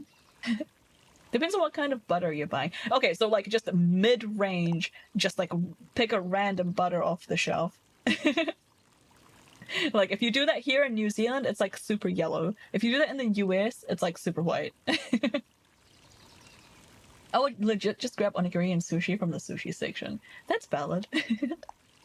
That's because New Zealand food probably has more, you know, food content. Yeah, American food scares me. I'm not gonna lie. Like, what is wrong with your food? Different feeds for the butter. Also, butter should have seasonal colors. Like winter butter is normally less vivid. No way! I didn't know that. That makes sense though. When you get bitter butter brands, it's yellow. I can't believe I said that without stuttering. If we're talking about eating cockroaches in New Zealand, how about wetters? You know what? Wetters do actually look kind of tasty. like okay. Like people eat crickets all the time, right? Like that's a thing that people eat. Wetters just look like juicier crickets. Like I think I would prefer the texture of a wetter. Not that I've ever tried it. Sounds like New Zealand is coloring their butter. They're not, I swear. If with wetters, it's eat or be eaten. Wetters are cute though, I like wetters. What are you talking about? They're adorable. I think they've got a bit of bite with them though, I think you're right. I feel like I had something else to say about wetters, but I've forgotten what it was. Oh, hoo-hoo grubs! Hoo-hoo grubs is actually an insect that's like a traditional Maori food. They're the larva form of like a beetle or something, but they get pretty like big and chunky, and you can just find them and then eat them. I think that's what people do. Apparently it tastes like peanut butter. I, for one, is not a fan of just biting into peanut butter, so I've never found it appealing. But apparently it's like, you know, like pretty good. Does New Zealand have drop wetters? What's drop wetters? What does that mean? This person's, what was their name again? Beck? Beck lives on the Valentine estate. Yeah, that's a spot. Meet me by the big creepy gate. Oh, that's that place that we tried to get into earlier and it was like all locked up. We can finally go inside. Don't be late. Or I'm back to square one on this whole friend grift. Great, see you there. Cute. Meet Big at the big creepy gate. What else do we need to do? Nothing, I guess. You don't need to make up a more terrifying version of a witter. Oh, I get it now. The drop witters. Okay. Just go find a picture, particularly with a human hand or a banana. Yeah, giant witters. Giant witters are a different breed of witter. Like, we usually don't find giant witters in our gumboots, but normal witters we do. Good morning, Jeff. What's so good about it? Another day further down the tubes, if you ask me. Come on now, it's not all bad. The festival's coming up. Festival? Old Man Valentine used to put on a cockamamie shindigs all the time. And where did that get us? Well, it's Perennial Harvest putting on this one. And they're doing it for the whole town. As far as I see it. Difference between the old Valentine company and this new Perennial Harvest outfit? Jeff dug through his pockets for a bit. There's a difference between this empty soup can and this brown banana. Chinese supermarkets are great because bakery goods and sushi will go half off at like 6 p.m. Yeah, because they don't want it to go to the next day. Yeah, all the sushi stores in New Zealand, I say all, maybe more like 90%. 90% of the sushi stores in New Zealand, they will like half price their sushi. Some of them starting as early as 2 o'clock. 2 or 3 o'clock. They go like half off. Definitely by 4 o'clock. Most sushi places are closed by 4 o'clock, I think. They're so good. We used to like wait.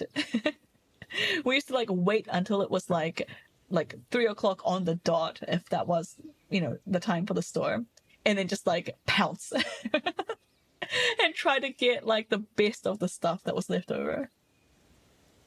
Photo of a human hand holding one. Oh, a giant witter. But those are both garbage. Exactly. He's a grumpy, like, I don't know, he looked like an engineer or something. Like he had, like a handyman, maybe? Okay, I think we go this way.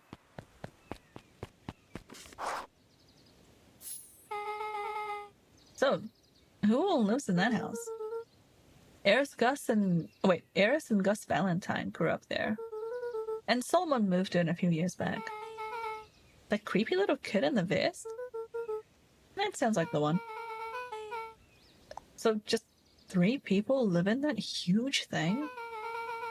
I bet a bunch of shady stuff happens all the time in a place like that. Yeah, I have that in my supermarkets in my neighborhood. I can't imagine a place that could get away with selling multiple day-old sushi. Yeah, no way. Thank you for the hydrate raindrop. Everybody hydrate.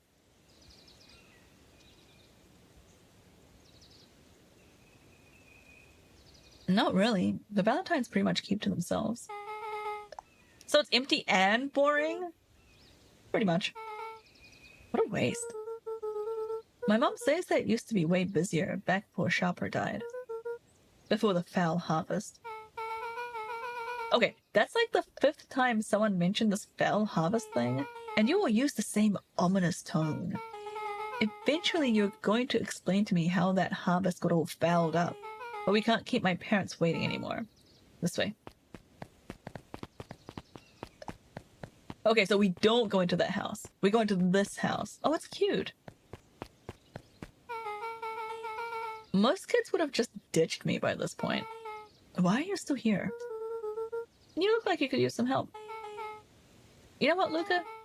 You're not so bad. Let's get through this as simply as possible. Bob! Oh, welcome in. Thank you. Whoa. Nope. Welcome in, Bob. How was your stream? How was Grandia 2? Weird you didn't have a raid message for me, but you know, it happens. Welcome in. How was stream? It was great. Oh, excellent. Sorry, oh, we're getting some spammers in chat. You know, I have to delete these messages. Welcome in. Hi, Pat. How are you guys doing?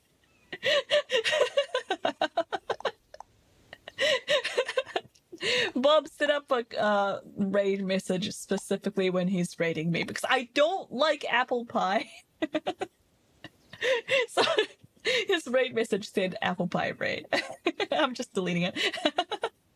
Welcome in. Thank you so much for the raid. If you don't know me, I'm Sil. I'm an autistic variety streamer from New Zealand, and today we're playing Beacon Pines as part of our Team Holocene raid train event.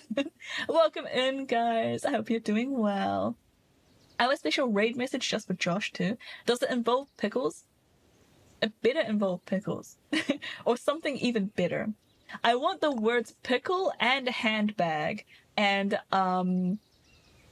something about like him choking on steak. Professional apple pie hater, that's me. Well, yeah, welcome in, guys. I'm glad you had a good stream. Feel free to sneak off and do any after stream stuff that you need to do if you have anything. We were just going through, we're in like chapter 3 of this game or something. We have died multiple times. Wait, hang on, this is the wrong one. We are this far in the story. It's kind of like Zero Escape where there's like, you know, branching timelines and stuff. So we're just kind of exploring where we can. Yeah, we've got like another branch to go over here. And we're currently investigating a branch over here, which went surprisingly well. I thought we were gonna die when we explored this one. But like now we're having like a totally normal time. Alright, just eat, smile, and nod. We've made a new friend, Astrus. Fun. Great. Whatever you do, don't bring up their work. I think I can handle that. Beck took a long breath, then gave a firm nod. I'm so excited to like know more about this character. Here goes nothing. Chapter 4. Dinner with the Moodwills. Moodwills. Ilona Moodwill was worried about Ilona! change. I A said it. gardener at heart, she understood the necessity of change, relied on it even. But there was a difference between the controlled world of her plants and this cluttered cottage in a strange town. Almost done. Nellie was a blur of activity, digging through boxes. Sorry, love. Couldn't find the dishes. We'll have to make do with paper plates. Oh, that's fine. Dinner went by without much conversation. They just moved in. As she watched Beck and Luca finish up their pizza, Ilona let herself relax into the chair. You know, I was gonna have pizza for lunch. I thought I had some frozen pizza, so I was like digging around in the freezers, being like, oh yeah, I'm gonna have pizza for lunch. Let's go. Couldn't find a single pizza. I was very disappointed. I decided to make myself some pasta instead. We have like, it's like, you know, like the Kraft like mac and cheese pasta stuff, but kind of fancier. So I had some instant pasta stuff that I was making. And then I decided, so are you guys gonna get a long story about my lunch now?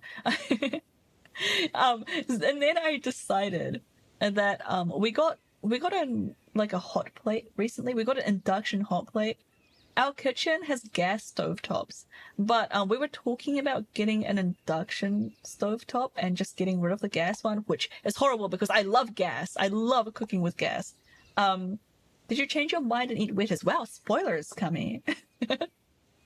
Yeah, so I was like, okay, I'll use this opportunity to try out the induction, you know, cooktop thing that we got. And this was my first time ever using an induction stovetop, okay? And so I turned it on, you know, I did what you're supposed to do with the pasta. And then you're supposed to like bring it down to like more of a simmer and then like let it cook for like 7 minutes, right?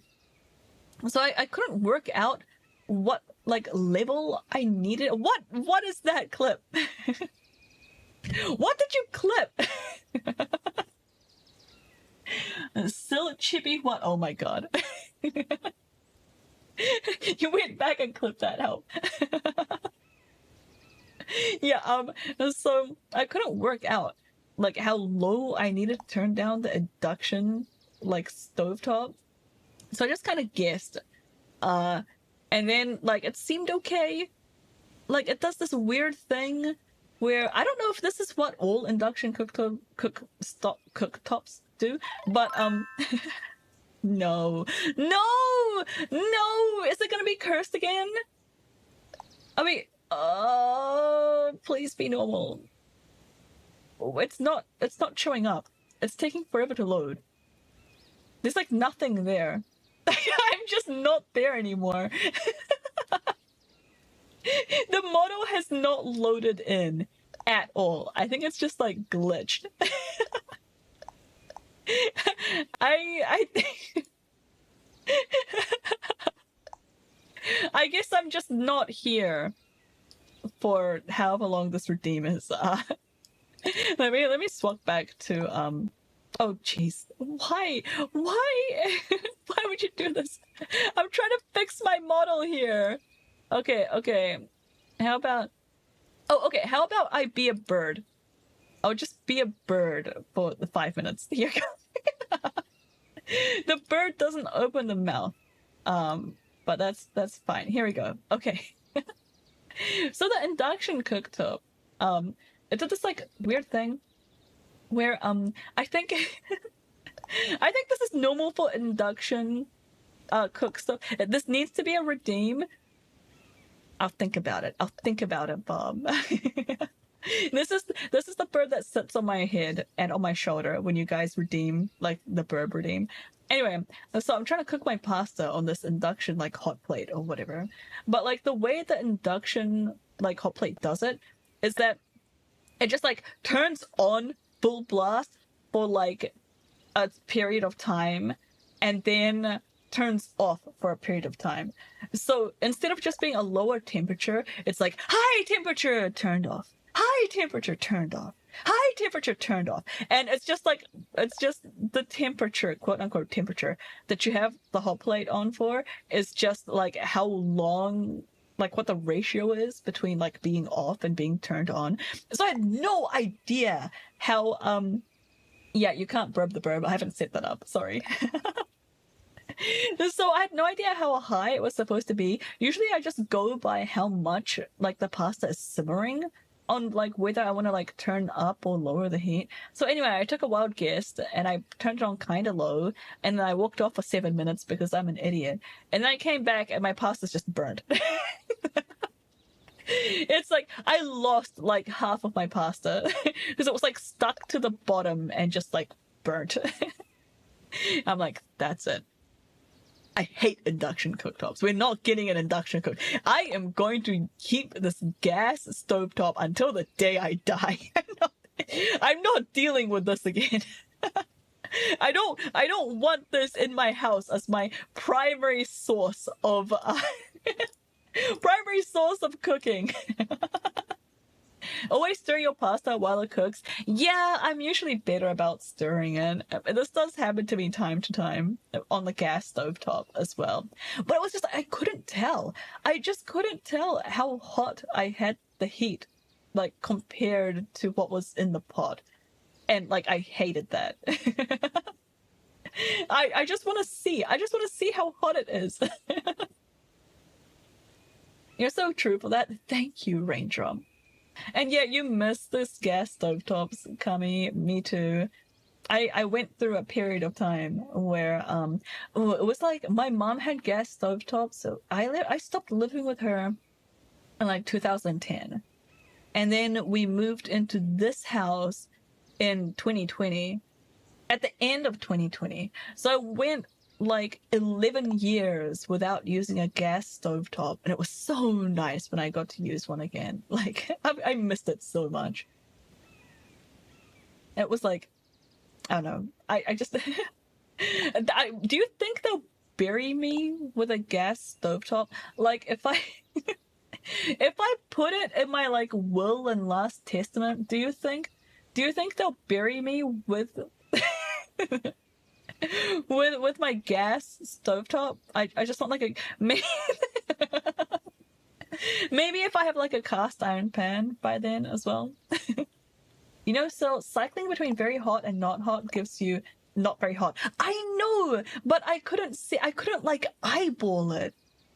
You know, like if it's just like a medium hot and you're just like turning the gas like higher or lower, you can see, like you can judge by how big the bubbles are. Like you can tell like how hot it's gonna end up being. But because this was like, you know, like a pulse modulated thing, I couldn't get a good gauge. Gauge? Is that the right way to pronounce it? Also, hi, I'm back. I couldn't tell like what it was gonna even out to, you know? My glass top is my enemy. Oh no. Every other stovetop's temperature is theoretical or a pipe dream. Yes! You should just be able to turn it on and, you know, keep the same temperature. Yeah! That's what I love about gas stovetops. I did not intend on you taking that seriously. That was just supposed to be a linguistics test. That's how it works, though. That's how it works. Yeah, you could definitely tell by the flame medium does well. Yeah. I like just being able to look at the flame to see like how hot it is. You just compare the size of the flame. Oh my god. Bob! I'm gonna end you. I'm gonna end you. Oh my god, look, it's little bird. The chibi model didn't load, but the mini bird that's supposed to be on top of my head loaded. Leave it like that. Okay, the small bird is going to automatically turn off at the end of the redeem. So it might just disappear, but for now I will leave it like that. Yeah, anyway. Bob, I hate you. I would turn off this redeem if we weren't like, you know, the approval. Oh my god, I got an approval from Bob. Maybe it is worth it.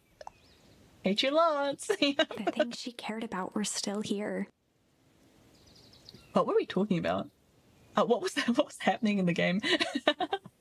All right, we were having an awkward dinner with our newfound friend. And I guess the things she cared about is talking about Ilona.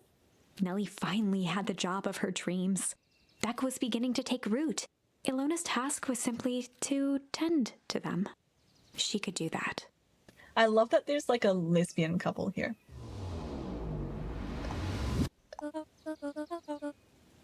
Can't see your eyes. Oh my god. Okay. Let me swap back to the bird model now. Hang on. Where's the bird? I could also be a cat. This is one of like the default. This is one of the default like models that comes with VTube Studio. yeah, this cat. Everyone that owns VTube Studio has this cat.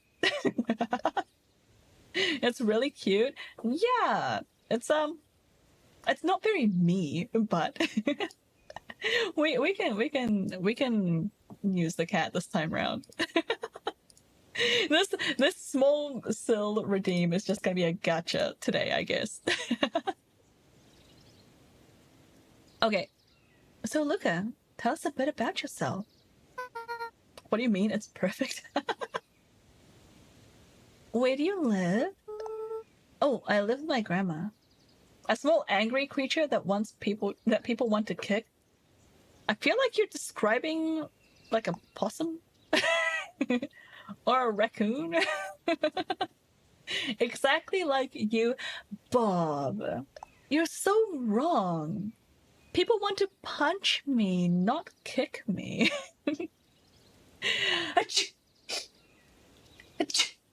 No, thanks coming. Now, raccoons can have rabies, so you wouldn't kick them. Oh, really? We don't have raccoons here, so I don't really know the lore. What is kicking but punching with feet? True. Bless you, thank you. Oh, I live with my grandma. Over on the other side of the river. Your grandma? Where are your parents at? Big manners.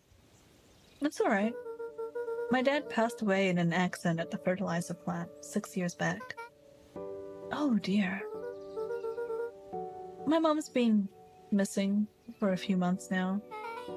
Like, missing? Luca's eyes were fixed to his plate, pushing a chunk of pineapple around with his finger. Oh, is the forced breakup? I'll turn that off. Thank you, Bob. Nellie was the one who eventually broke the silence. Luca, how did you like the pizza? Oh, it was good. Really good. Normally we would have put more effort into dinner. Ilona nervously Lurk time, gestured enjoy toward your the lurk, boxes. Bob. And thanks for the raid again. We aren't fully settled in, and Beck had mentioned that it's your favorite. I'm sorry, are we just skipping the part where he said his mom was missing? Beck! I'm sorry, Luca. This move has us all a little tired. Luca wiped his face with his sleeve. No, it's fine. So, Beck said that you moved here for work. Luca! You're not supposed to talk about work! That was the one rule! Beck gave Luca a swift kick under the table. Ow! I mean, what brought you to Beacon Pines? Oh, you were right the first time. We're here for work. Nellie won't tell you this, but she's a brilliant chemist. Oh, I don't know about brilliant, but I do love it. She's brilliant. Perennial Harvest just made her the newest lead researcher of deep engineering. Wow, that sounds super sus. She makes it sound more impressive than it is. I'm just happy that I get to make a difference in the world. Perennial Harvest is the forefront of evolving agriculture.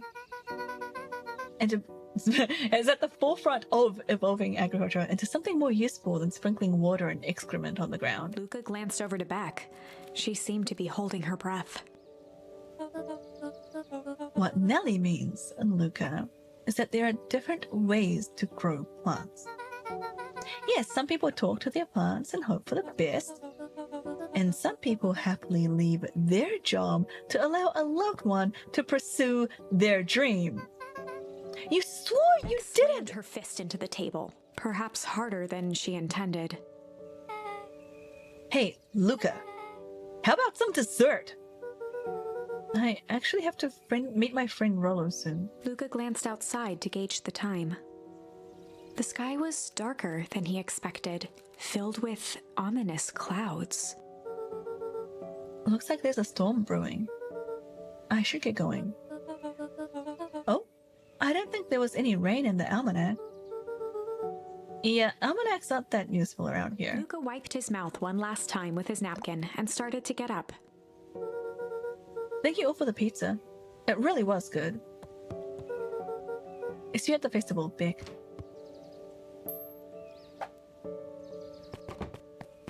She tossed the penny. Oh, okay. Wait up. I'll walk you home.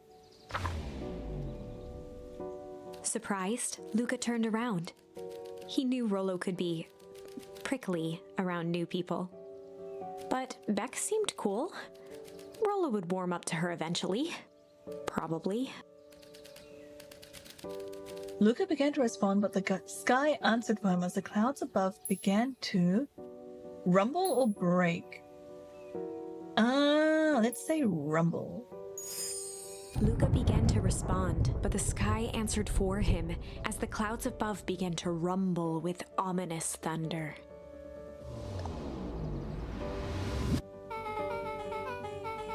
You sure we can make it home before the storm kicks off? Luca surveyed the roiling clouds. I'd say the odds are good. Maybe you should stay here and I'll just make a break for it. At that moment, the heavens opened up, unleashing torrential rain. The narration in this game reminds me so much of the narration Epistory Typing Chronicles. Yeah, I still haven't finished that game. Have you? Sorry, I know that you're lurking, but I was playing that game too, and I kind of just forgot about it. I did, yeah. Is it worth finishing? Let's play it on my YouTube/Twitch. Oh, cool.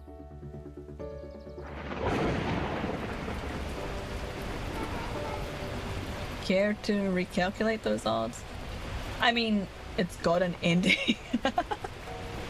So the story isn't stellar, is what I'm hearing. The fun of that game isn't the plot as much as the typing. Yeah, but I feel like I didn't find the typing enough to keep me in the game. So I kind of wanted to know if like the plot actually went anywhere, or if you like found out what happened and stuff. I do like games with endings. Okay, when you have no real... Okay, then you have no real reason to finish it. Go watch the ending. Yeah, maybe I'll just watch your Let's Play. Care to recalculate those odds? Hurry inside, you two, before you catch a cold.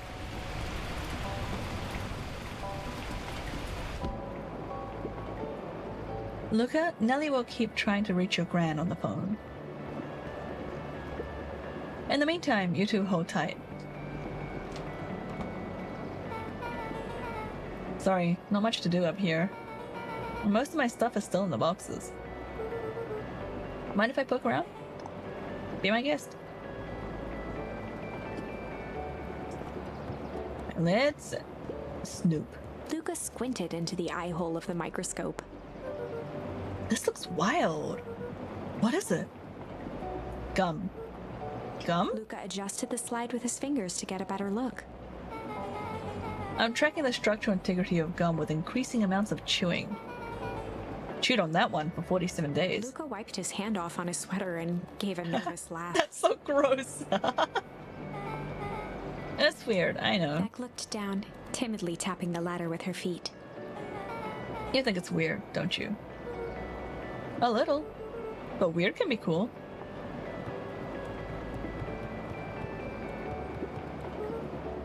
Oh wow!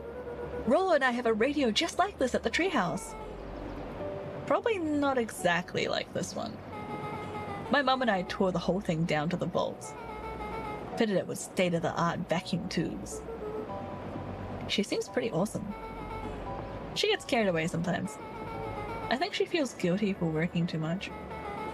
So when she does have the time for me, she showers me with high-tech overcompensation. Luca flicked at one of the toggles. I bet you get all sorts of stations on this. Not out here in the boonies. You wouldn't believe the stuff I could pick up back in the city. But around here, it's all farm reports and static. Oh, shucks. Flowers? Luca bent down to examine the bouquet of wilting flowers. Judging by the odor, they were well past their prime. Pungent. He flipped open the attached card. Happy trails from Coach Walker and all the Fairview Condors. Boy, you weren't kidding about poking around, huh? Oh, sorry. Was this from your old school? The most recent one, yeah. Some schools give me going away cards. Some did flowers. When they're really trying to feel good about themselves, they do both. So you've moved a lot. Yeah, that's the thing with having a brilliant parent. There's always a better job somewhere else.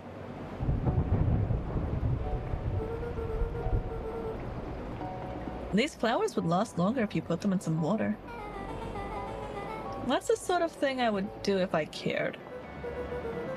Well, you cared enough to keep them, is all. Luca, can I ask you something? Of course.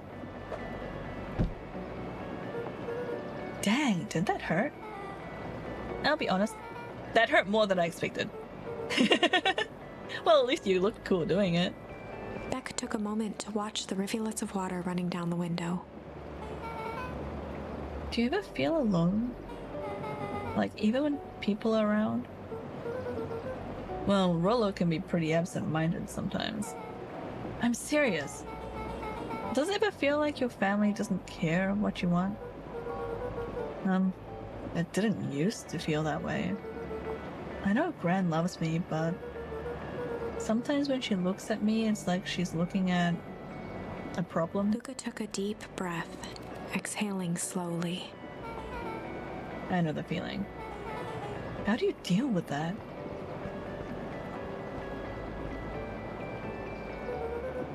I guess I haven't yet. But one thing my dad told me when I was little: don't hold a grudge, especially against yourself. If you try to hold it all in, you're gonna pop. So then, what do you do when you don't know what to do? Dad never got to that part. Something I figured out on my own, though. You gotta do something. Anything. Here. What are you doing? I don't know. Something. We're gonna register our complaints with the storm. Listen here, you miserable universe! Stop jerking me around! I just want things to go back to the way they were! Everyone tells me it's gonna be alright, that things are gonna change. Let out a feral scream that echoed into the night. Every time something changes, everything gets worse! Screw this town! Whoa. Let me try. Moving sucks! I hate it! I hate that I hate it! Why can't I just deal with it and be happy for my mom? Why can't we just stay somewhere? Her voice dropped to a trembling whisper. I'm glad I'm home alone today. I just want to be a normal kid. Beck brushed off her shirt and straightened up. There. Wow. I actually feel a little better. As abruptly as it began, the storm abated. Thanks. I needed that. Me too. I should head out before the rain starts up again. Sure, I'll walk you out. See you and Rollo at the festival? Sounds good. Luca, don't let the universe jerk you around. Beck gave Luca a light thump on the arm before heading in. Oh, Chapter perfect 5. timing. Excellent. Perfect. This is like the exact time I need to finish stream. All right, let's hop on over to... Wait, wrong button. This one. Thanks for hanging out, guys. This game is like so much better than I expected. I'm like pretty invested. Thanks for stream. Yeah, thanks for coming, guys. Thanks for lurking and chatting and rating and all that good stuff. We are gonna end it here because it is time for the raid train to move on to its next stop, and we are heading over. No, thanks, Bob. We're gonna head over to, how do I pronounce their name? Schwim? Let me give them a shout out. We are heading over to their to their channel. They are currently streaming some sick tunes. Thanks to the stream. Yeah, of course. Thanks everyone for dropping in. Thanks for letting me into this raid train. It was awesome that we could finally do a team event. I know we've been trying to organize it for a while. And yeah, thanks guys so much for hanging out and chatting. We are gonna move on over to the next stop in the train. Thanks to the stream. Yeah, thanks so much for hanging out. I hope you all have a lovely evening. I didn't catch enough to understand the story. Honestly, we haven't had that much of like the plot content so far. We've kind of done like a lot of horizontal exploring. But it's been great flavor. Choo choo, yeah, choo choo, let's go. Did my update, hang on. Did my raid message update? I hope it did. Excellent. Oh no, the train one doesn't work. Hang on. Train. Train? No, I just typed in rain. Train. This one's, oh, this one's perfect. Okay, wait, let me use this one.